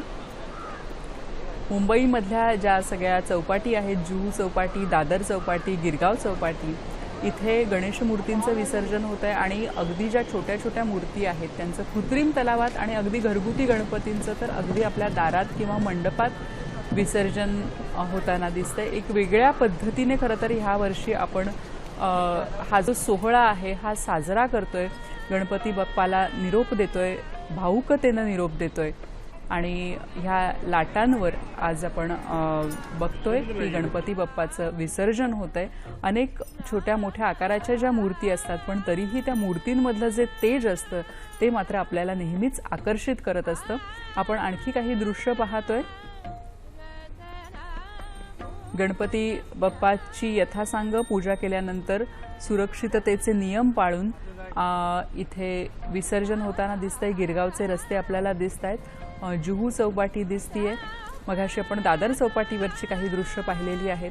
आणि जुहू चौपाटीवर गणेशाची मनोभावे पूजा केली जाते, आरती केली जाते आणि त्याला निरोप दिला जातोय. पुढच्या वर्षी लवकर या. आणि हे ह्या वर्षी मला वाटतं आपण अधिक मनोभावे सांगतोय की पुढच्या वर्षी लवकर या. आणि ही परिस्थिती पण बदला. हो नक्कीच, ही परिस्थिती देखील बदला. पुढचं वर्ष हे नक्कीच आपल्यासाठी अधिक फलदायी आणि आशादायी असेल. पण गणपतीच्या आगमनाने देखील गुरुजी की किती वातावरणात बदल झाला नाही. म्हणजे जरी आपल्या घरी कुणाच्या घरी जरी गणपती बाप्पा आले नाहीत तरी गणपतीचं वातावरण आहे किंवा गणपतीचा सण आहे, उत्सव आहे म्हटल्यावर ती उत्फुल्लता ही येतेच. आपण काही दृश्य बघतोय पण तत्पूर्वी आपण मगाशी बोलत होतो की चंद्राच्या दर्शनाविषयी. हो, तर कुठलेही पाहुणे आपल्याकडे आले तर आपण बाकीचे आपले व्यवहार बाजूला ठेवतो. तो पूर्णपणे पाहुण्यांना वेळ देतो, त्यांच्याशी गप्पा मारतो, सगळं करतो. बरोबर आहे. मग गणपती बाप्पा आल्यानंतर आपण फक्त गणपती बाप्पाला वेळ द्यायचा आहे. अच्छा, म्हणजे मनाने गणपती बाप्पाशी जोडलं जायचं आहे. आता चंद्र जर म्हणाल तर चंद्र हे मनाचं कारक आहे. बरं बरं. म्हणून मनाकडे लक्ष देऊ नका, म्हणजे चंद्राचं दर्शन घेऊ नका. अच्छा, म्हणून पूर्ण वेळ तुम्ही उपासनेमध्ये घालवा. बरं बरं. आणि मग तो तसा घालवला की मग 10 दिवस तुम्हाला तसं करता येणारच नाही. हो, मग निदान 1 दिवस तरी करा. मग 1 दिवस तुम्ही तुमच्या मनाला आवर घाला आणि गणपती बाप्पाच्या साधनेमध्ये वेळ व्यतीत करा. वा. आणि ते झालं तुमचं की मग तुम्ही तुमचं दैनंदिन जीवन जगायला मोकळे आहात. मग तोच प्रकार संकष्टीच्या दिवशी पण आहे. दिवसभर उपास करायचा आणि त्या दिवशी गणपती बाप्पाशी जोडलेलं राहायचं, त्याची उपासना करायची, त्याच्या बरोबर राहायचं. मनाला दुसऱ्या कुठल्याही गोष्टीची भुरळ पडणार नाही, मन दुसरीकडे कुठेही केंद्रित होणार नाही याची काळजी घ्यायची. आणि मग दिवसभर असं झाल्यानंतर आता रात्री दुसऱ्या दिवशीपासून आपल्याला आपला नेहमीचा नित्यक्रम चालू करायचा आहे. मग अशा वेळेला परत मनाचं म्हणजेच मनाप्रमाणे वागायला सुरुवात करा. आणि तिथून हा त्याच्यातला भाग आहे, हा भाव आहे त्यातला. हा भाव आपण समजून घेतला पाहिजे की गोष्ट जी आहे ती गोष्ट गोष्टीपुरतीच मर्यादित आपण जर ठेवली तर त्याच्या मागचं नेमकं तत्व काय ते आपल्याला कळेल. मग नक्कीच असा संभ्रम पडणार नाही. नक्कीच, कारण हा एक संभ्रम असतो. आणि मग त्याच्यावर तोडगा म्हणूनही काही उपाय सांगितले जातात. म्हणजे गणपतीचं चुकून जर दर्शन घेतलं चतुर्थीला तर मी चंद्राचं दर्शन घेतलं तर चोरीचा आळ येतो. मग त्यासाठी काय करायचं तर कोणाच्या तरी छतावर खडे टाकायचे वगैरे अशाही खरं तर अनेक गोष्टी असतात. पण ह्या सगळ्या ज्या गोष्टी आहेत ह्या कुठेतरी प्रतिकात्मक गोष्टी आहेत. कारण आपल्याकडे गणपती बाप्पाच्या गोष्टी किंवा कोणत्याही देवदेवतांच्या ज्या गोष्टी आहेत ह्या प्रतिकात्मक आहेत. आणि त्या प्रतिकामधून आपण जे सार आहे, जे मूळ तत्व आहे ते कुठेतरी घेतलं पाहिजे. आणि त्या सार किंवा जे मूळ तत्व, जसं तुम्ही मगाशी धर्माची व्याख्या सांगितली, तर तिथे कुठेतरी आपण बघतो की तिथे आपण कुठे थोडं कमी पडतो का, की मुळात जाण्यासाठी वैचारिक आणि बौद्धिक दृष्ट्या आपण कमी पडतो आणि त्या विषयातला सखोल अभ्यास आपण नाही केलेला. आपण दुसरा काय सांगतो ना त्याच्यावर, म्हणून सांगितलं की मी प्रवाहपतीत व्हायला लागलो. दह्याचं उदाहरण तेवढ्यासाठी आहे की मी प्रवाहपतीत होणार नाही. माझं स्वत्व जे आहे, मी जे काही ग्रहण केलेलं आहे, मी जे चांगलं शिकलेलं आहे ते सोडून पलट्याच्या मागे मी लागणार नाही. नक्कीच. आणि आपण पुन्हा काही दृश्य पाहतोय. गणपती बाप्पांचं विसर्जन होताना दिसतंय. जुहू चौपाटी, मुंबईतली दादर चौपाटी, गिरगाव चौपाटी इथली दृश्य आपण पाहतोय. आणि ह्या सागराच्या साक्षीने जो आपला सगळ्यात आवडता आणि लाडका आपला जो बाप्पा आहे, गणपती बाप्पा, त्याला निरोप देण्याचे हे क्षण आहेत. त्याला निरोप दिला जातोय. ह्या वर्षी नक्कीच वातावरण जरी वेगळं असलं तरी गणपती बाप्पाच्या जी निरोपाची घडी आहे ती सगळ्यांसाठीच एक भावुकतेची, हुरहुर लावणारी अशी घडी असते. आणि गणपती बाप्पाला निरोप देतोय. जसं मगाशी ही चंद्राची गोष्ट आपण ऐकली, तर ह्या चंद्राच्या गोष्टीमध्ये प्रतिकात्मक आहे, म्हणजे चंद्र हे मनाचं प्रतीक आहे. आणि तसंच गणपतीच्या अनेक बाबतीत गणपती जसा आपल्याला दिसतो, गणपतीची मूर्ती जशी आपल्याला दिसते, तर त्या बाबतीतही अनेक प्रतीकं आहेत. उदाहरणार्थ गणपती बाप्पाचे जे डोळे आहेत तर ते लहान आहेत. तर ते का डोळे लहान असतात, तर गणपती बाप्पाचं सगळीकडे बारीक लक्ष असतं आणि म्हणून गणपती बाप्पाचे डोळे लहान असतात असं सांगितलं जातं. आणखी एक आपण विसर्जन सोहळा पाहतोय जुहू चौपाटीवरचा. भक्तिभावाने मोठ्या या मूर्तींचं विसर्जन होत आहे. काही थोड्याशा ज्या मोठ्या मूर्ती आहेत त्यांचं विसर्जनही आता सुरू झालेलं आहे. आणि समुद्रामध्ये ह्या मूर्तींचं विसर्जन होत आहे. या विसर्जन सोहळ्याचा जो आनंद आहे तो आपण सह्याद्री वाहिनीच्या माध्यमातून घरबसल्या घेऊ शकताय. गणपती बाप्पाचे जे कान असतात ते मोठे कान असतात आणि आपण म्हणतो की सुपासारखे कान आहेत. तर ते मोठे कान का असतात, एकतर कान मोठे आहेत म्हणजे गणपती बाप्पा सगळ्यांचं ऐकून घेतोय, आणि दुसरं सुपासारखे कान आपण म्हणतो म्हणजे आपण जेव्हा सूप धान्य पाखडण्यासाठी जे वापरतो तर त्या सुपामधून जे चांगलं आहे, जे जे चांगलं आहे ते आपण ठेवतो आणि जे जे निरुपयोगी आहे ते टाकून देतो. आणि तेच प्रतीक इथे देखील लागू पडतं. तेच प्रतीक गणपती बाप्पांच्या कानांमध्ये पण लागू पडतं की जे जे चांगलं आहे ते ते आपण घ्यावं, ते ते श्रवण करावं आणि जे जे निरुपयोगी आहे ते ते आपण टाकून द्यावं. अशी अनेक प्रतीकं गुरुजी गणपती बाप्पाची असतात.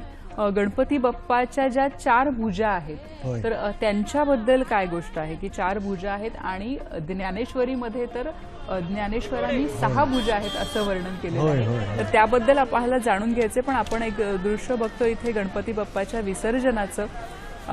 अतिशय देखणी अशी ही गणपती बाप्पाची मूर्ती आहे, लोभस अशी मूर्ती आहे.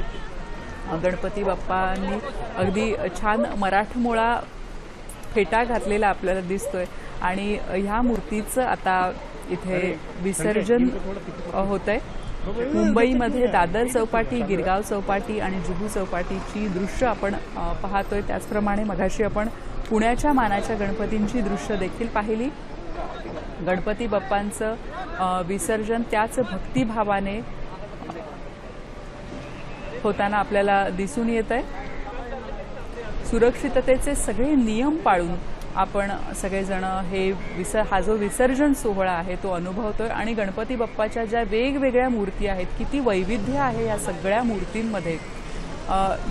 हे सगळं जे वैविध्य आहे ते गणपती बाप्पाच्या मूर्तींमधलं वैविध्य आपण अनुभवतोय. त्याचप्रमाणे गणपती बाप्पाच्या गोष्टींमधलं जे वैविध्य आहे ते देखील आपण आज या निमित्ताने जाणून घेतोय.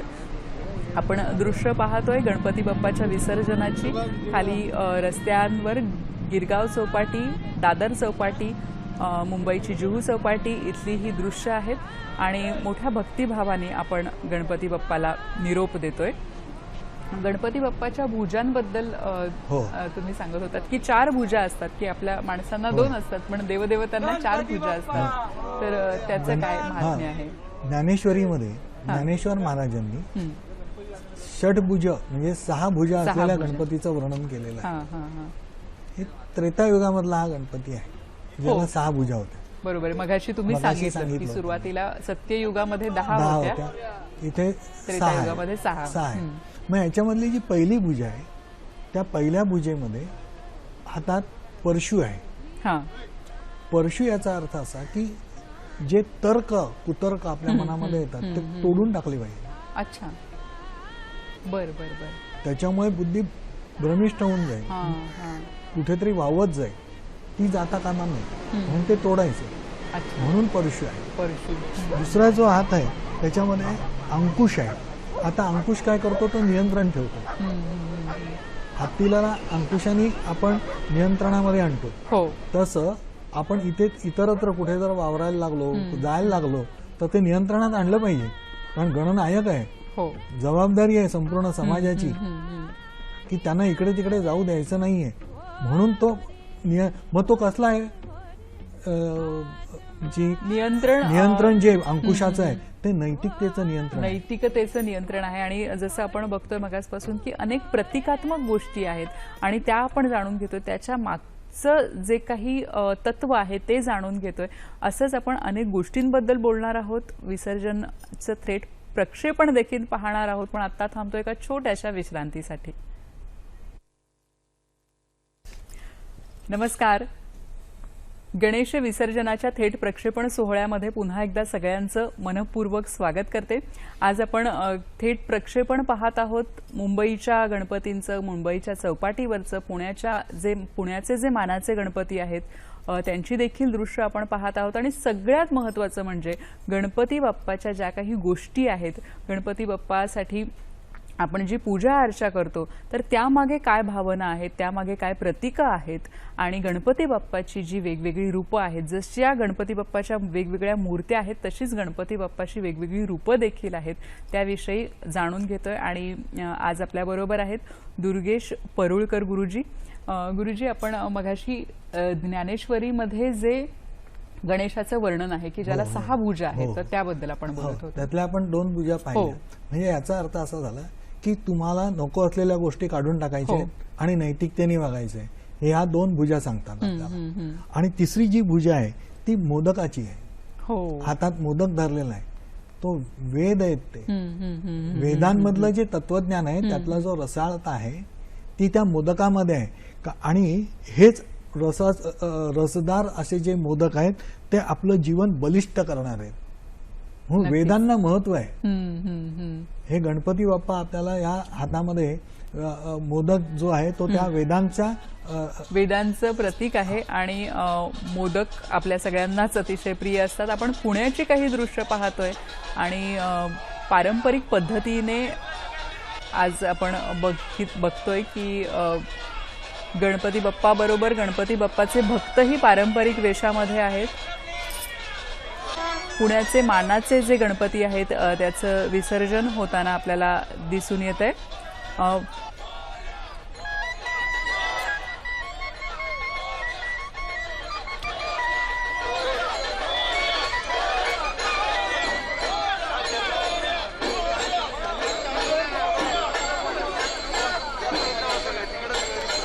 पुणेरी पगडी घालून भक्तजन निरोप देत आहेत गणरायाला.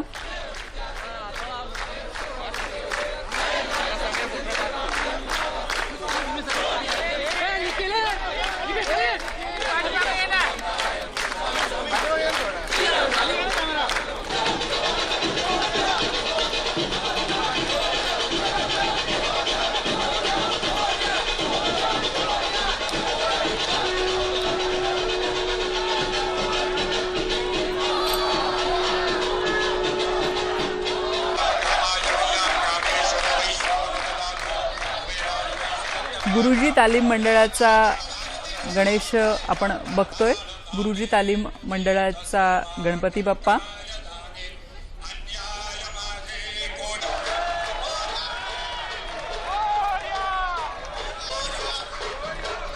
पुण्याचे जे 5 मानाचे गणपती आहेत त्यांचं दर्शन आपल्याला सह्याद्री वाहिनीच्या माध्यमातून होत आहे.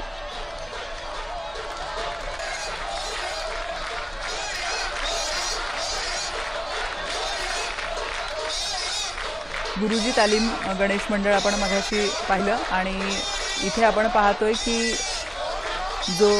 जे या छोट्या मूर्तीचं जे विसर्जन होत आहे हे फुलांनी सजवलेल्या छोट्याशा हौदात हे विसर्जन केलं जात आहे।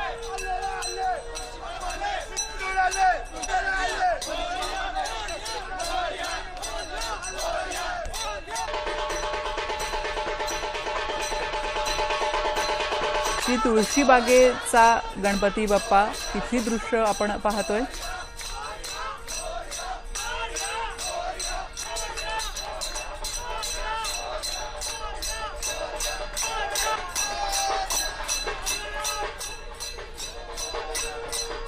गणपती बाप्पाच्या विसर्जनाचे दृश्य आपण पाहतोय पुण्यातून। पुण्याचे हे जे मानाचे गणपती आहेत त्या मानाच्या गणपतींचं विसर्जन सोहळा आपण थेट अनुभवतोय।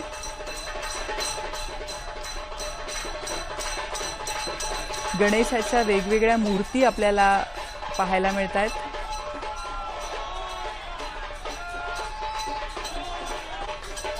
आणि आपण पाहतोय की ह्या हौदामध्ये जो छोटासा हौद तयार केलेला आहे आणि तोही अतिशय सुंदररित्या सजवलेला आहे कारण तिथे गणपती बाप्पाचं विसर्जन होणार आहे छोट्या मूर्तींचं।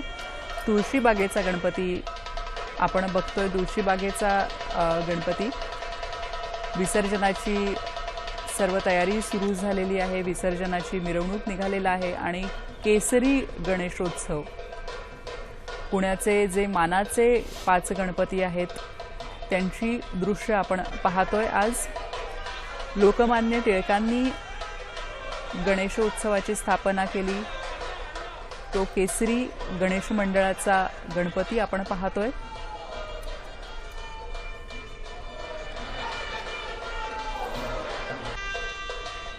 आणि आपण बघतोय की पालखीच्या रूपाने पालखीमधून गणरायाला निरोप दिला जातोय। अतिशय पारंपरिक पद्धतीने फुलांची आरास केलेली आहे पुण्यामध्ये आणि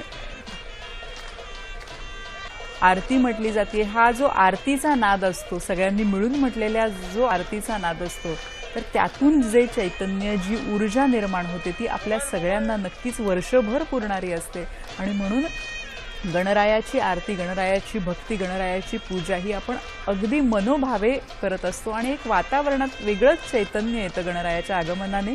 गिरगाव आणि पुणे इथली दृश्य आपण पाहतोय।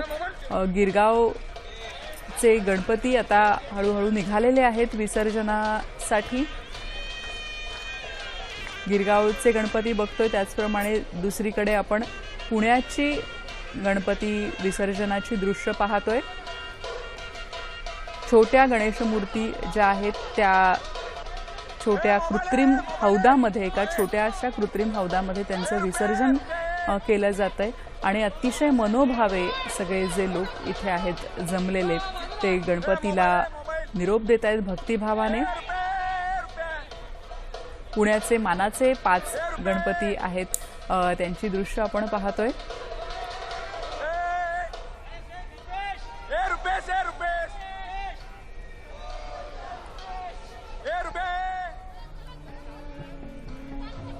लोकमान्य बाळ गंगाधर टिळकांनी पुण्यामध्ये सार्वजनिक गणेशोत्सवाची सुरुवात केली आणि तो केसरी गणेशोत्सव केसरी वाड्यातला गणपती आपण बघतोय जो मानाचा गणपती आहे। लोकमान्य टिळकांनी सार्वजनिक गणेशोत्सव सुरू केला।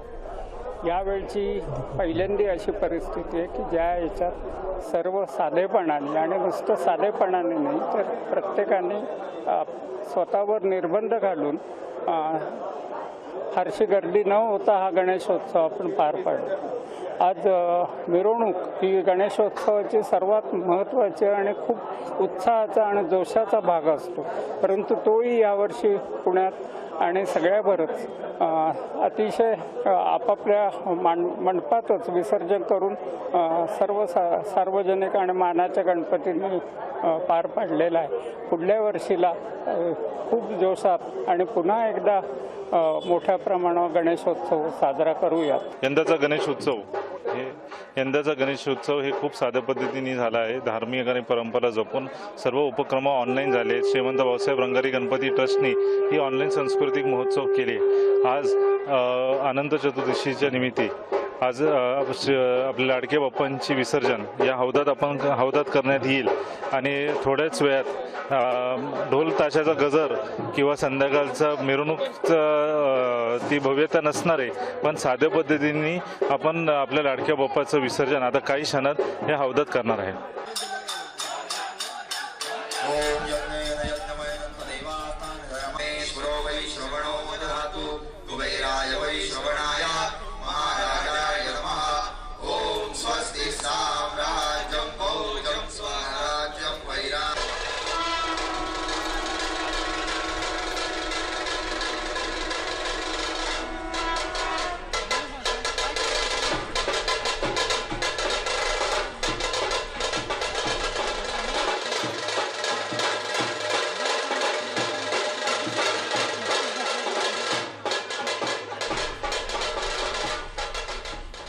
हा जो नाद आत्ता आपण ऐकला की तो असा नाद आहे की तो खरोखरच पारंपरिक पद्धतीचा नाद आणि जो आपल्या सगळ्यांच्या मनामध्ये चैतन्य आणि ऊर्जा निर्माण करणारा असा नाद आहे, जो गणपती बाप्पाच्या विसर्जनाच्या वेळी किंवा गणपती बाप्पाच्या आगमनाच्या वेळी आपल्याला ऐकू येतो आणि ज्यांनी खरोखरच आपण सगळेजण उत्फुल्ल होतो, ऊर्जा निर्माण होते आपल्या मनामध्ये. आपण पुन्हा एकदा ज्याविषयी आपण बोलत होतो की गणपती बाप्पाच्या भुजांविषयी बोलत होतो. एका हातामध्ये परशु आहे ते पाहिलं आपण, दुसऱ्या हातात अंकुश आहे ते पाहिलं आणि तिसऱ्या हातातला मोदकापर्यंत आपण आलेलो होतो की तो वेद आहे, तो रसाळ आहे. मग हा जो मोदक आहे तो आपलं जीवन पुष्ट करणार आहे, जीवनाला बळकटी देणार आहे. म्हणून तो मोदक आपल्याला दाखवलेला आहे. चौथा जो आहे तो हात चौथ्या हातामध्ये किंवा चौथ्या भुजेमध्ये त्यांनी तुटलेला दात धरलेला आहे. बौद्ध मत खंडित केलेलं आहे, त्याचं ते प्रतीक आहे. परतो दात पांढरा शुभ्र आहे, समतेचं प्रतीक आहे ते. ह्या सगळ्या गोष्टी ह्या 4 ह्याच्यामधनं आपल्याला कळल्या. पाचवा जो आहे तो वरदहस्त, म्हणजे तुम्हाला वरदान देणार आहे. तुम्ही त्याच्यामध्ये परत असं आहे की तुम्ही सरळ वागलात तर वरदान, नाहीतर तुम्हाला सरळ करणार, अशा पद्धतीचा तो आहे. म्हणजे धाक दाखवायला हवा, संकट निर्माण करायची नाहीत, पण जर कोणी केली तर इतरांच्या बाबतीतली निर्माण झालेली संकट दूर होतील, पण ज्यांनी निर्माण केलं त्याला बाकी संकटात टाकणार, असा रोखठोक व्यवहार आहे. आणि नंतरचा 6वा जो हात आहे त्याच्यात कमळ आहे. कमळ हातामध्ये धरलेलं आहे, ते सौंदर्याचं प्रतीक आहे, कोमलतेचं प्रतीक आहे. म्हणजे तो कोमल हृदयाचा पण आहे. नक्कीच. म्हणजे गणपतीचे ज्या भुजा आहेत, ज्या ज्ञानेश्वरीमध्ये 6 भुजा सांगितल्यात आणि त्या 6 भुजांचं जे महात्म्य आहे की त्याचा जो अर्थ आहे तो ज्ञानेश्वरांनी 15व्या वर्षी सांगितलंय, लक्षात घेतलं पाहिजे आपण. नक्कीच. अशी खरं तर अनेक गणेशाची रूप किंवा प्रतीकं आहेत. मोदक ज्याला आपण म्हणतो की मोद म्हणजे आनंद आणि क म्हणजे देणारा. मोदक हा आनंद देणारा असतो. अगदी लहानांपासून मोठ्यांपर्यंत सगळ्यांनाच हा आनंद हवा असतो, मोदक हवा असतो. आणि जसं गुरुजींनी सांगितलं की त्यातली जी पुष्टता असते ती आपल्याला हवी असते. आणि जर आपण सात्विक पद्धतीने राहिलो, सात्विक आहार घेतला तर तो आनंद आपल्या आयुष्यात नक्कीच येणार असतो. गणपतीची जी मूर्ती असते त्या मूर्तीची देखील अनेक रूपकं आहेत. जे गणपतीचं जे भाळ आहे ते विशाल भाळ असं म्हटलं जातं आणि ते बुद्धीचं प्रतीक आहे. गणपती बुद्धीची, ज्ञानाची देवता आहेच हे आपल्याला माहिती आहे. आणि सगळ्यात आधी आपण गणपतीची पूजा करतो की सगळ्या देवतांच्या आधी गणपती बाप्पाची पूजा ही होत असते. त्याचप्रमाणे गणपती बाप्पाचं पोट मोठं असतं आणि विशेषतः लहान मुलांना हे फार गंमत वाटते. गणपतीच्या मूर्तीची फार जवळचा वाटतो गणपती बाप्पा की तोही आपल्यासारखा असू शकतो, तोही माणसांसारखा थोडासा असू शकतो. आणि ही जी आहेत ही सगळी प्रतीकं आहेत आणि प्रतीकांच्या रूपाने आपण, मला वाटतं गुरुजी, खूप शिकत असतो ह्या मूर्तीमधून. अगदी जी आपण पूजा करतो त्यामधूनही आपण खूप शिकत असतो. अशा पद्धतीने हे 6 हातांच्या बद्दल आपण पाहिलं. त्याचबरोबर ज्ञानेश्वर महाराजांनी एकंदर गणपतीच्या अंगावरचे जे अलंकार आहेत त्याच्याविषयी पण सांगितलेलं आहे. बरोबर, प्रत्येक मुकुटाविषयी पण त्यांनी सांगितलेलं आहे. असे हे जे वेगळे शेला आहे त्याच्याविषयी सांगितलंय. शेल्याविषयी सांगतात, म्हणजे त्याला मेखला असं त्यांनी शब्द वापरलेला आहे. तो मेखला म्हणजे कमरेच्या भोवती गुंडाळलेला आहे, म्हणजे त्याला त्यांनी व्यासांची मती असं म्हटलेलं आहे. बरं, महाभारताचं लिखाण हे गणपती बाप्पांनीच केलेलं आहे. हो. आणि ती जी विशाल बुद्धी आहे, सगळ्यांना कवेत घेण्याची क्षमता ही व्यासांच्या मतीमध्ये म्हणजे बुद्धीमध्ये आहे. ते दाखवण्यासाठी तो प्रकार आहे. म्हणजे जसा सूर्य उगवल्यानंतर संपूर्ण विश्वाचं कानाकोपरा उजळून जातो, त्याप्रमाणे व्यासांची मती सर्व ठिकाणी पोचून जाते आणि सगळ्यांमध्ये एक नवं चैतन्य निर्माण करण्याची क्षमता व्यासांच्या मतीमध्ये लेखणीमध्ये आहे, हे सांगण्यासाठी तो शेला आहे असं ज्ञानेश्वर महाराज सांगतात. नक्कीच. आणि मुळात ज्ञानेश्वरीची सुरुवात हीच गणपतीच्या आराधनेने होते. आणि वेगवेगळे जे संतांचे आपल्याकडे आहेत, म्हणजे संत आहेत, त्या प्रत्येक संतांनी गणपती बाप्पाचं वर्णन केलेलं आहे. त्यांच्या तुकाराम महाराज असू देत किंवा अगदी तुलसीदास असू देत, तर त्यांनी देखील श्री गणेशाचं वंदन केलेलं आहे, श्री गणेशाला. आणि पुढे मग त्यांचं जे पुढची गाथा आहे ती सुरू झालेली आहे. आणि समर्थ रामदासांची आरती तर आपल्या सगळ्यांच्या मुखी वसतेच असते. गिरगाव चौपाटीची काही आपण दृश्य पाहतोय आणि ही एक वेगळी आपण मूर्ती पाहतोय गणपती बाप्पाची. अनेक मंडळं आहेत तर ती गणपती बाप्पांना विसर्जनासाठी गणपती बाप्पाच्या मूर्तीला घेऊन चाललेली आहेत. आणि ही आपण गिरगाव चौपाटीची मूर्ती बघतोय. गौरी विनायक जे आपण म्हणतो, तर बाळ गणेश आणि गौरी अशी ही मूर्ती आपल्याला बघायला मिळतीये. आणि खरंच वेगवेगळ्या रूपामध्ये आपल्याला हा गणेश आढळून येत असतो, आपल्या मनाला भावत असतो, आपल्या मनाला साद घालत असतो. तर हा बाळ गणेश आपल्याला इथे दिसत आहे.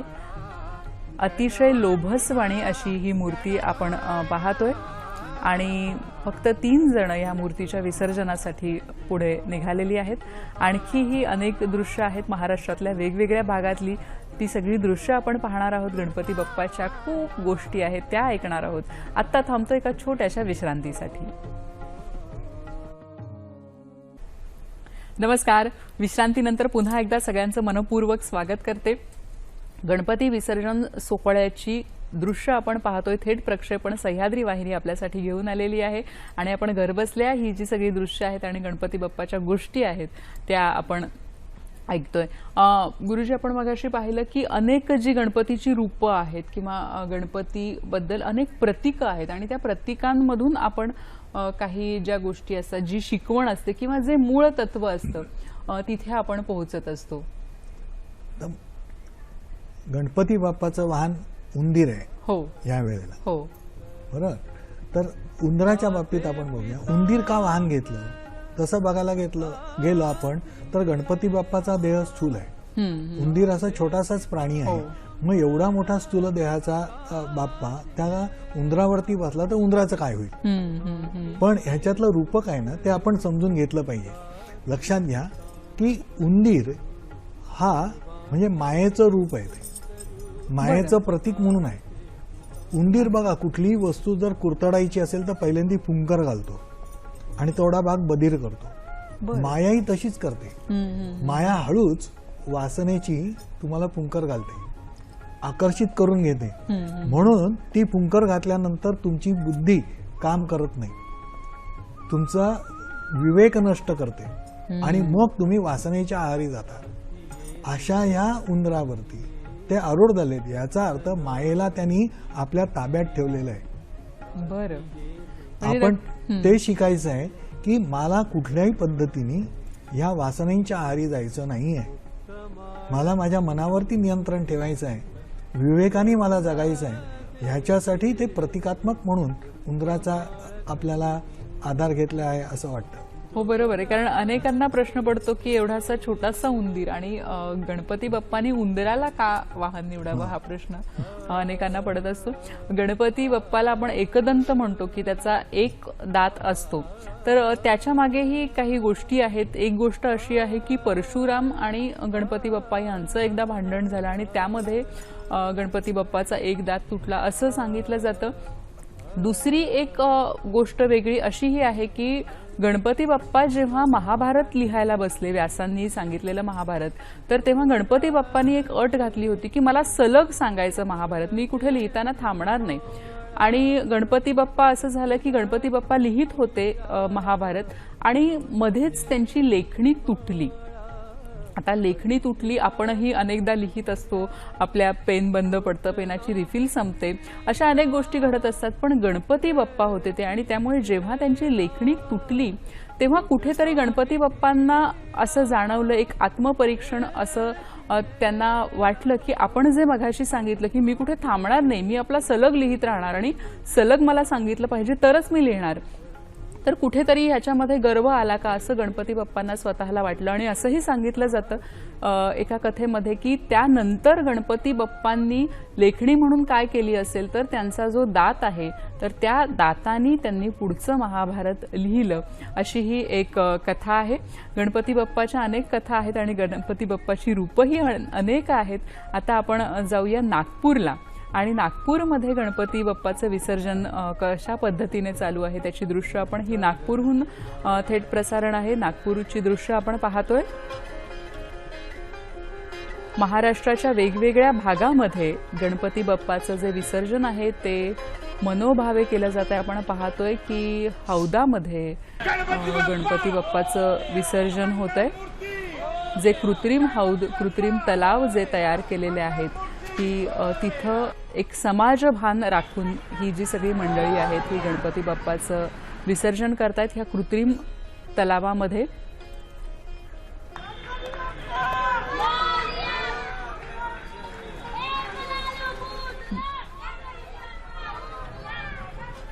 गणपती बाप्पाची ही आपण दृश्य बघतोय, तर महाराष्ट्रातल्या प्रत्येक खेड्यामध्ये, प्रत्येक शहरामध्ये, आणि गणपती बाप्पा फक्त महाराष्ट्रापुरताच मर्यादित नाही तर अवघं विश्व त्याने व्यापलेलं आहे.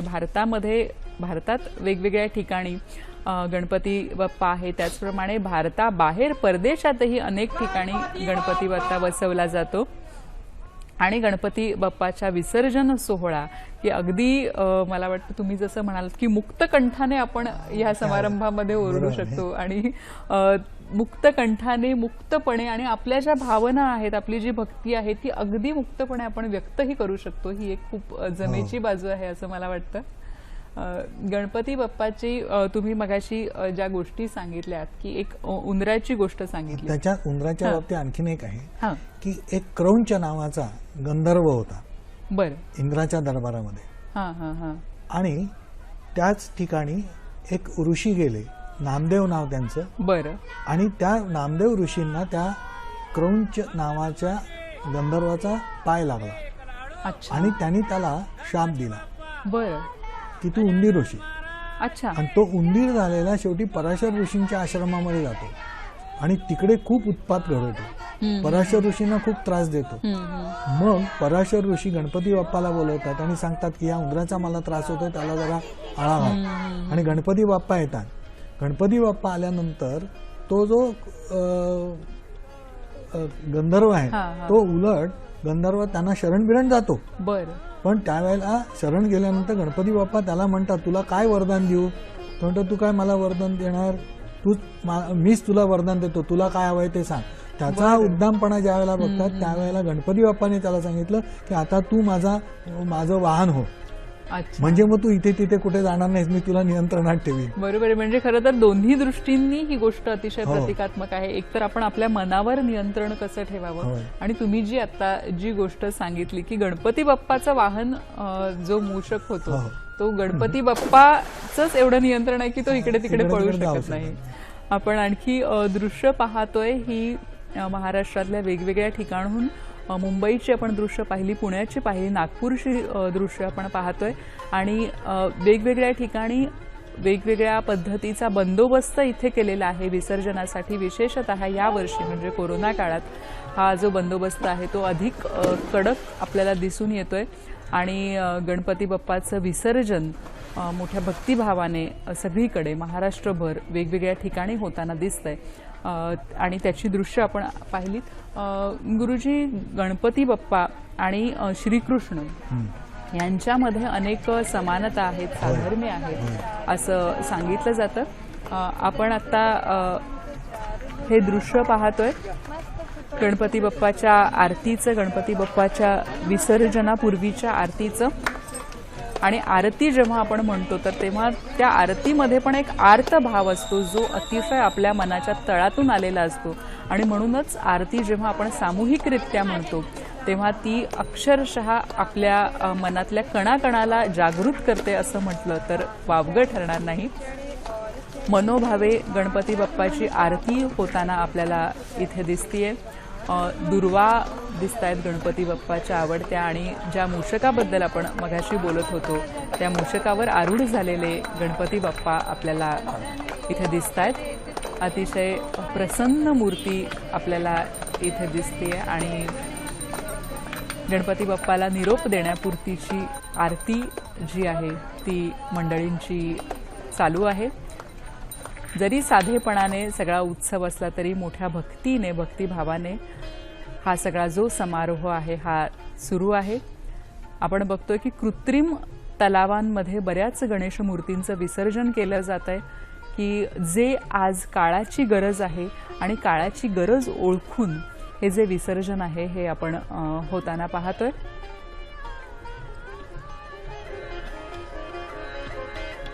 आणखीही वेगवेगळ्या प्रकारच्या गणेश मूर्तींचं आपल्याला इथं दर्शन होत आहे.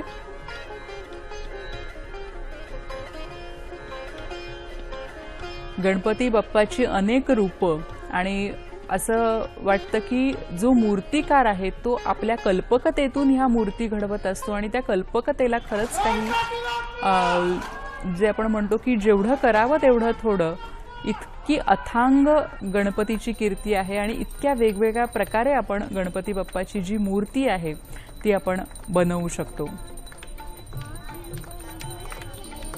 इथेही गणपती बाप्पाची जास्वंदीच्या फुलांची हार आपल्याला दिसते. गणपतीचं आवडतं फूल जास्वंद, लाल रंगाचं जास्वंद आणि पारंपरिक पद्धतीने कलश, नारळ, फुलांची सजावट, दुर्वा ह्या सगळ्या गोष्टी वाहून आपण गणपती बाप्पाला निरोप देतोय. महाराष्ट्रातल्या वेगवेगळ्या ठिकाणची ही दृश्य आहेत. मुंबईत मगाशी आपण पाहिलं गिरगाव जुहू चौपाटीची दृश्य पाहिली. पुण्यातल्या जे मानाचे गणपती आहेत तिथली आपण दृश्य पाहिली. नागपूरची दृश्य आपण पाहिली आणि आताही आपण वेगवेगळ्या ठिकाणची दृश्य पाहतोय. आणि खरोखरच जे अगदी आपण म्हणतो की मनापासून गणपती बाप्पा मोरया असा हा जो गजर आहे हा गजर चालू आहे. आपण मगाशी बोलत होतो की गणपती बाप्पा आणि भगवान श्रीकृष्ण यांच्यामधलं साधर्म्य आम्हाला ऐकायला आवडेल. अनेक गोष्टीमध्ये सारखेपण आहे. गणपती बाप्पाने सुद्धा अवतार घेतले विविध, तर राक्षसांना मारण्यासाठी. श्रीकृष्णाचाही अवतार तसाच आहे. म्हणजे विष्णूंनी घेतलेले अवतार आहे. भगवान श्रीकृष्ण हे संगीताचे उपासक आहेत, संगीत तज्ञ आहेत. तसा गणपती बाप्पा सुद्धा संगीत तज्ञ आहे. तोही सगळ्या संकटांचं हरण करतोय. श्रीकृष्णानेही तेच काम केलं. श्रीकृष्णाने अर्जुनाला गीता सांगितली आणि गणपती बाप्पांनी वरेण्य राजाला गीता सांगितली. त्याला गणेश गीता म्हणतात. गणेश गीता. भगवद्गीतेमध्ये 18 अध्याय आहेत, तर गणेश गीतेमध्ये 11 अध्याय आहेत. भगवान श्रीकृष्णाला योगेश्वर कृष्ण म्हणतात. ह्याला सुद्धा गणपती बाप्पा सुद्धा योगेश्वरच आहे, म्हणजे योगाचं प्रतीक आहे. त्वाम योगिनो ध्यायन्ति नित्यम असं गणपती अथर्वशीर्षात म्हटलेलंच आहे. इतकी दोघांमध्ये सारखेपणा आपल्याला हा विशेषत्वाने आढळतो. म्हणून मला असं वाटतं की गणपती बाप्पा आणि श्रीकृष्ण त्याच्यात काही भेद नाही आहे. आणि तसा जर क्रम बघितला तर आधी गोकुळाष्टमी येते, नंतर गणपतीचा उत्सव येतो, म्हणजे गणेश चतुर्थी येते. नक्कीच. म्हणजे खरं तर ही सगळी जी रूपं आहेत देवदेवतांची, तर ती कुठेतरी आपण म्हणतो की सगुण आणि निर्गुण ही रूपं आहेत, रूपकं अनेक आहेत गणपती बाप्पाची.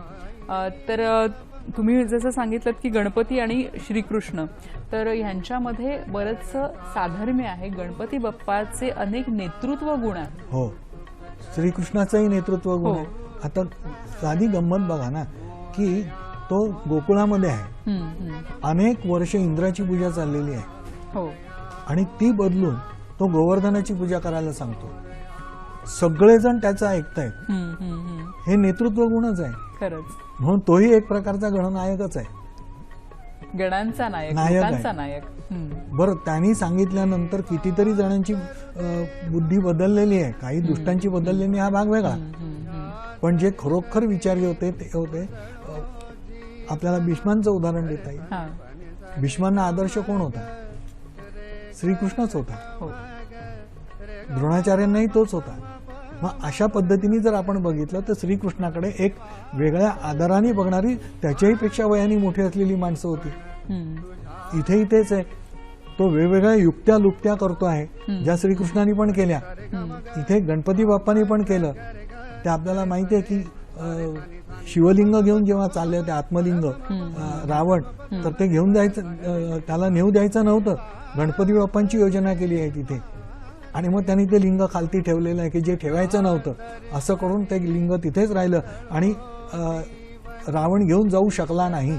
अशी वेगवेगळी संकट ज्या ज्या वेळेला आली त्या वेळेला जसं विष्णूंनी मदत केली आहे तसं गणपती बाप्पाही मदतीला धावलेले आपल्याला दिसतात. म्हणून या दोघांमध्ये मला काही फरक जाणवत नाही.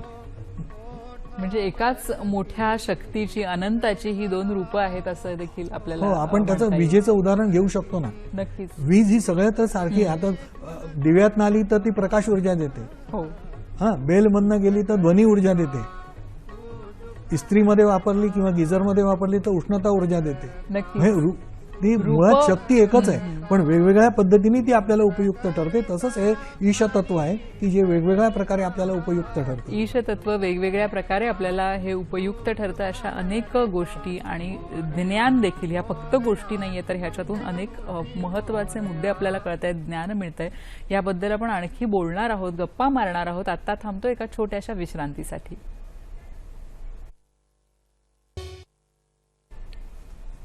गणपती बाप्पा मोरया असं म्हणत ह्या गजरामध्ये गणपती बाप्पाचं विसर्जन चालू आहे. आणि अगदी पहिल्या दिवसापासून ते अगदी गणपती बाप्पाला निरोप देईपर्यंत आपण गणपती बाप्पा मोरया असं म्हणत असतो.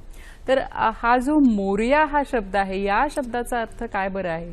तर मोरया या शब्दाबद्दल काही गोष्टी सांगितल्या जातात. एक तर मोरया म्हणजे समोर या गणपती बाप्पा, आम्ही तुमची आरती करतोय, आम्ही तुमची साधना करतोय, तर ती पहा, आमचा उत्सव आम्ही जो करतोय तो पहा, समोर या, असाही एक अर्थ होतो. एक गोष्ट अशीही सांगितली जाते की मोरया गोसावी नावाचे गणपती बाप्पाचे निस्सीम भक्त होते. ते असं म्हणतात की 14व्या शतकामध्ये ते होते.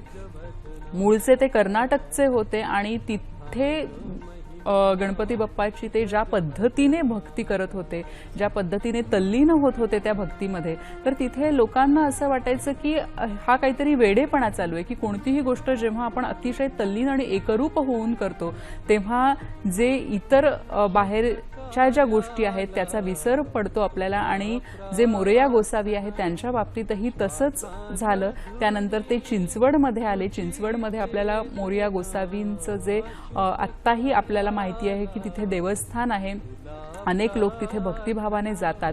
आणि ही जी भक्ती होती म्हणजे भक्त आणि देव ह्यांच्यामधलं जे अतूट नातं होतं, गणपती बाप्पा आणि मोरया गोसावी ह्यांच्यामधला जो अतूट बंध होता आणि तो राहावा म्हणून गणपती बाप्पा मोरया हे जे आहे हे म्हटलं जातं. तर अशाही अनेक गोष्टी आहेत, भक्त आणि देव यांच्या गोष्टी आहेत. आपण मगाशी म्हटलं की गणपती बाप्पा एक ईशाची ही अनेक वेगवेगळी रूपं आहेत. ईश तत्व आहे त्याची ही वेगवेगळी रूपं आहेत. तर काय सांगाल त्या तत्वांबद्दल? हां, आता जसं वेगवेगळ्या रूपामध्ये गणपती बाप्पा प्रगट झाला, तसं आपण काही लोकांना प्रश्न पडलेला असतो की गणपती बाप्पाची मूर्ती जी आहे ती डाव्या सोंडीची की उजव्या सोंडीची, मग काय करायचं त्याचं, हा एक प्रश्न पडलेला आहे. वास्तविक त्याची चिंता करण्याचं असं काही कारण नाही. मुळात असं आहे की उजव्या सोंडेचा गणपती, उजवा याचा अर्थ आपण श्रेष्ठ समजतो. मग काय श्रेष्ठ आहे तर अध्यात्म श्रेष्ठ आहे. तुम्हाला अध्यात्मामध्ये जर प्रगती करायची असेल तर तुम्हाला उजव्या सोंडेच्या गणपतीची उपासना करायला पाहिजे, कारण तिथे नियम आहे. ते नियम पाळले पाहिजे. यम, नियम, धारणा, ध्यान, हे जे सगळे प्रकार दिलेले आहेत, हे सगळ्या प्रकारांतून तुम्हाला जायचं आहे. म्हणून ते कडक आहे. उजव्या सोंडेचा गणपती कडक का, तर तुम्हाला आध्यात्मिक प्रगती करायची आहे म्हणून तो कडक आहे. ते नियम तुम्हाला पाळावे लागतील. त्याच्यात हायगाय केलेली चालणार नाही. तुम्हाला वासनेवरती नियंत्रण ठेवायला पाहिजे. तुम्हाला ब्रह्मचर्य पाळलं पाहिजे. आता ब्रह्मचर्य याचा अर्थ आपण जो लावतो तो तेवढा मर्यादित नाही. ब्रह्मचर्य याचा अर्थ ब्रह्म हे जे तत्व आहे ते मला समजावं, ते कळावं, त्याच्यासाठी केलेलं मी आचरण, म्हणून ते ब्रह्मचर्य आहे. बरोबर आहे. म्हणजे ब्रह्मतत्व आपल्याला कळावं त्यासाठी केलेलं आचरण, त्याला ब्रह्मचर्य म्हणतात. नक्कीच. आपण खरं तर अनेक शब्द असतात, त्या शब्दांच्या थोडंसं खोलात गेलं की आपल्याला त्याचे अर्थही कळू लागतात. आपण दादर चौपाटीवरची दृश्य पाहतोय. दादर चौपाटी गणेश विसर्जन सोहळा, आणि आपण पाहतोय की शिवाजी पार्कची ही दृश्य पाहतोय आपण.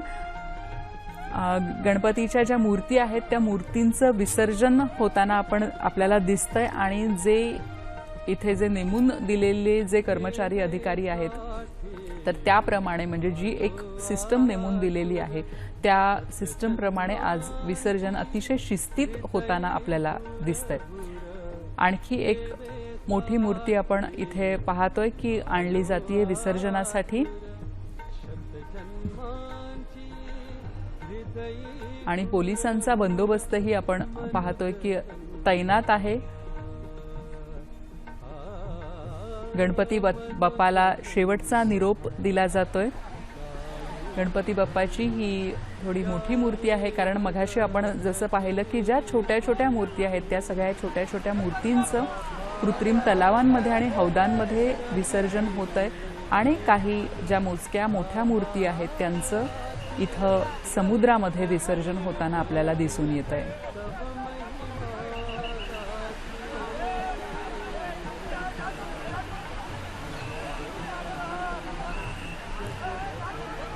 अनंत चतुर्दशीच्या दिवशी शिवाजी पार्क या ठिकाणी आपण पाहतोय. शिवाजी पार्क दादर इथं गणपती बाप्पाचं विसर्जन होताना दिसतंय. अनेक भक्तगण इथे आलेले आहेत गणपती बाप्पा बरोबर, आणि ते निरोप देत आहेत गणपती बाप्पाला. मात्र जी नियमावली आखली होती त्या नियमावलीचं देखील आपल्याला पालन होताना दिसतंय.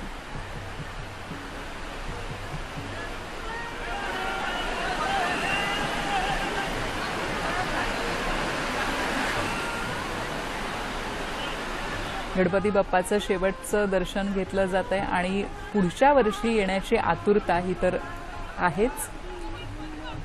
आणि जसं अनेकांनी सांगितलं, मगाशी डॉक्टर टिळक यांनी सांगितलं की पुढच्या वर्षी आपण आणखी जोमाने हा गणपती उत्सव जो आहे तो साजरा करणार आहोत, आणि ह्या वर्षी गणरायाला निरोप देण्याची जी घडी आहे ती इथे येऊन ठेपलेली आहे.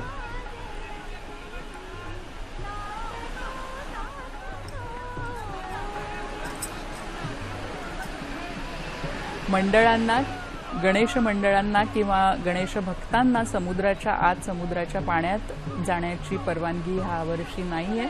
त्यामुळे आपण बघतोय की तिथले जे कर्मचारी आहेत, नेमून दिलेले, पालिकांनी नेमून दिलेले जे लोक आहेत त्यांच्या हस्ते हे विसर्जन पण तितक्याच यथासांगपणे, तितक्याच भक्तिभावाने इथे संपन्न होताना आपल्याला दिसून येत आहे.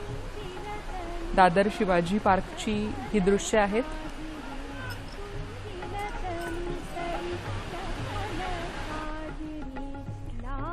गणपती बाप्पाचं वैविध्य आपण खरं तर ह्या मूर्तींमधून आपण बघत असतो. आपण डाव्या आणि उजव्या सोंडेच्या संदर्भात पाहत हो होतो. त्यामध्ये पण डावी सोंड उजवी सोंड आणि उजवी सोंडेला बरेच जण जरा घाबरतात पण ते तेवढ्याचसाठी की त्याच्यासाठी कडक नियम आहेत, ते नियम पाळले पाहिजेत. कारण तुम्ही अध्यात्म मार्गावरून तुम्हाला वाटचाल करायची आहे. निर्गुण निराकार असलेला जो भगवंत आहे त्याला तुम्ही प्रत्यक्ष त्याचा साक्षात्कार करून घ्यायचा आहे तुम्हाला. त्याच्यासाठी जर जायचं असेल तर तुम्हाला तितके कडक नियम पाळावेच लागतील. आणि डाव्या सोंडेचा जो गणपती आहे तो तुम्हाला संसारिक अडचणी दूर करणार आहे. बरं, म्हणजे इथे आपण मुळातच काहीतरी चुका करतच असतो, काहीतरी वेडवाकडं आपल्या हातातनं घडतं. मग त्यावेळेला तितके काटेकोरपणे नियम पाळले नाहीत तरी चालतील.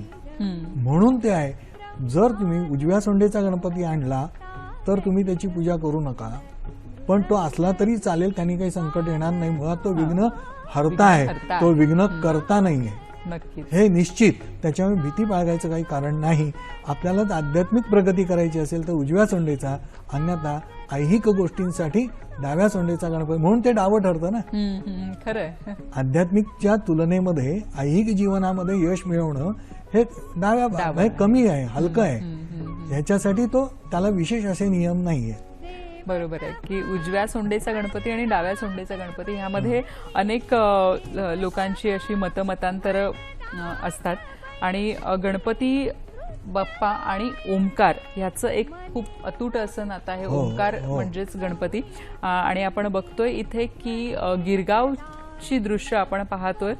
गिरगाव चौपाटीकडे निघालेले गणेश मूर्ती आपण पाहतोय विसर्जनासाठी.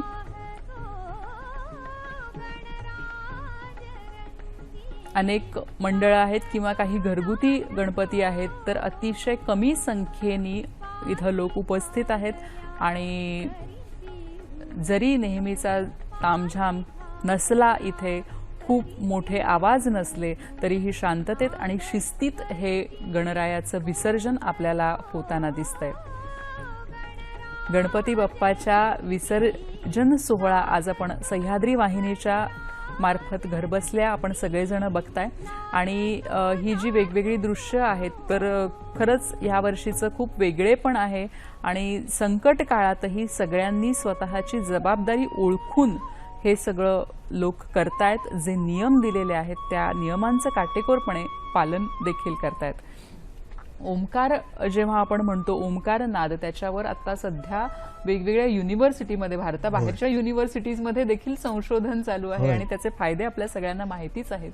तर गणपती बाप्पा आणि ओमकार ह्याचं जे अद्वैत आहे त्याबद्दल. हो, आता गणपती बाप्पा आणि ओमकार याच्यामध्ये फरक नाही, कारण तो ओमकाराचंच रूप आहे. ओमकाराचंच रूप आहे. आता मगाशी मी आपल्याला सांगितलं की देवनागरी लिपी त्याची निर्माता तो आहे. हो, मग आता ओम हे जे अक्षर आहे ते एकाक्षरी मंत्र आहे तो, आणि सगळ्यात श्रेष्ठ मानला गेलेला आहे. पण त्याची निर्मिती अ, उ आणि म ह्या 3 अक्षरांनी झालेली आहे.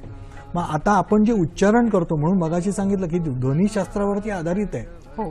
आता अ, उ म्हणताना तोंडाचा चंबू होतो, अ हा स्वरातनं म्हणजे कंठातून येतो, उ म्हणताना चंबू होतो, आणि म म्हणताना 2 ओठ मिटतात. हे तिन्ही प्रकार घडतात आणि या तिन्ही गोष्टींमुळे उच्चारण होतं, त्याच्याशिवाय होत नाही. म्हणून या तिन्हीचं मूळ ओंकार प्रधान रूप गणेशाचे, हे एवढ्यासाठी म्हटलेलं आहे की ते उगमस्थान आहे, तो विद्येची देवता आहे, तो ज्ञानाची देवता आहे, तो या लिपीची भाषेची देवता आहे. आणि म्हणूनच त्याचं ते प्रतीक म्हणून मानलेलं आहे. ज्यांना कोणाला याविषयी अधिक माहिती घ्यायची असेल तर मी मुद्दाम आपल्याला सांगतो की त्यांनी सावरकरांचा ओंकारावरचा लेख जरूर वाचावा. बरं, नक्कीच. म्हणजे ओंकार ही गोष्ट अशी आहे की जो नाद असा आहे की तो आपल्या सगळ्यांनाच खूप काही देऊन जातो. आणि गणपती बाप्पा म्हणजेच ओंकार, गणपती बाप्पा हे एक ईशतत्व आहे. अशा अनेक गोष्टी आज आपण इथे ऐकल्या. आणि दुर्गेश परुळकर सर, आज तुम्ही इथे आलात आणि खूप छान छान गोष्टी ज्या आहेत त्या सगळ्या आमच्या दर्शकांपर्यंत पोहोचवल्यात. सह्याद्री वाहिनीतर्फे मी आपली मनपूर्वक या निमित्ताने आपण एक गणपती बाप्पाला प्रार्थना करूया. कळेल ते करी विनवणे किती, तार्य अथवा मारी गणपती, सकल दोष संकट नाशना, हे दयानिधे श्री गजानना. श्री गजाननाची पुन्हा एकदा मनोभावे आरती करूया, मनोभावे प्रार्थना करूया आणि हे जे जगावरचं जे संकट आहे कोरोनाचं, फक्त आपल्या देशावरचं नाही तर संपूर्ण जे जगावरती संकट आलेलं आहे, तर ते आपण या गणपती कृपेने दूर होईल अशी नक्कीच आपल्या सगळ्यांच्या मनामनात आशा आहे. गणपती बाप्पा मोरया, पुढच्या वर्षी लवकर या. नमस्कार. शुभ दिन फुलवावा कर्पूर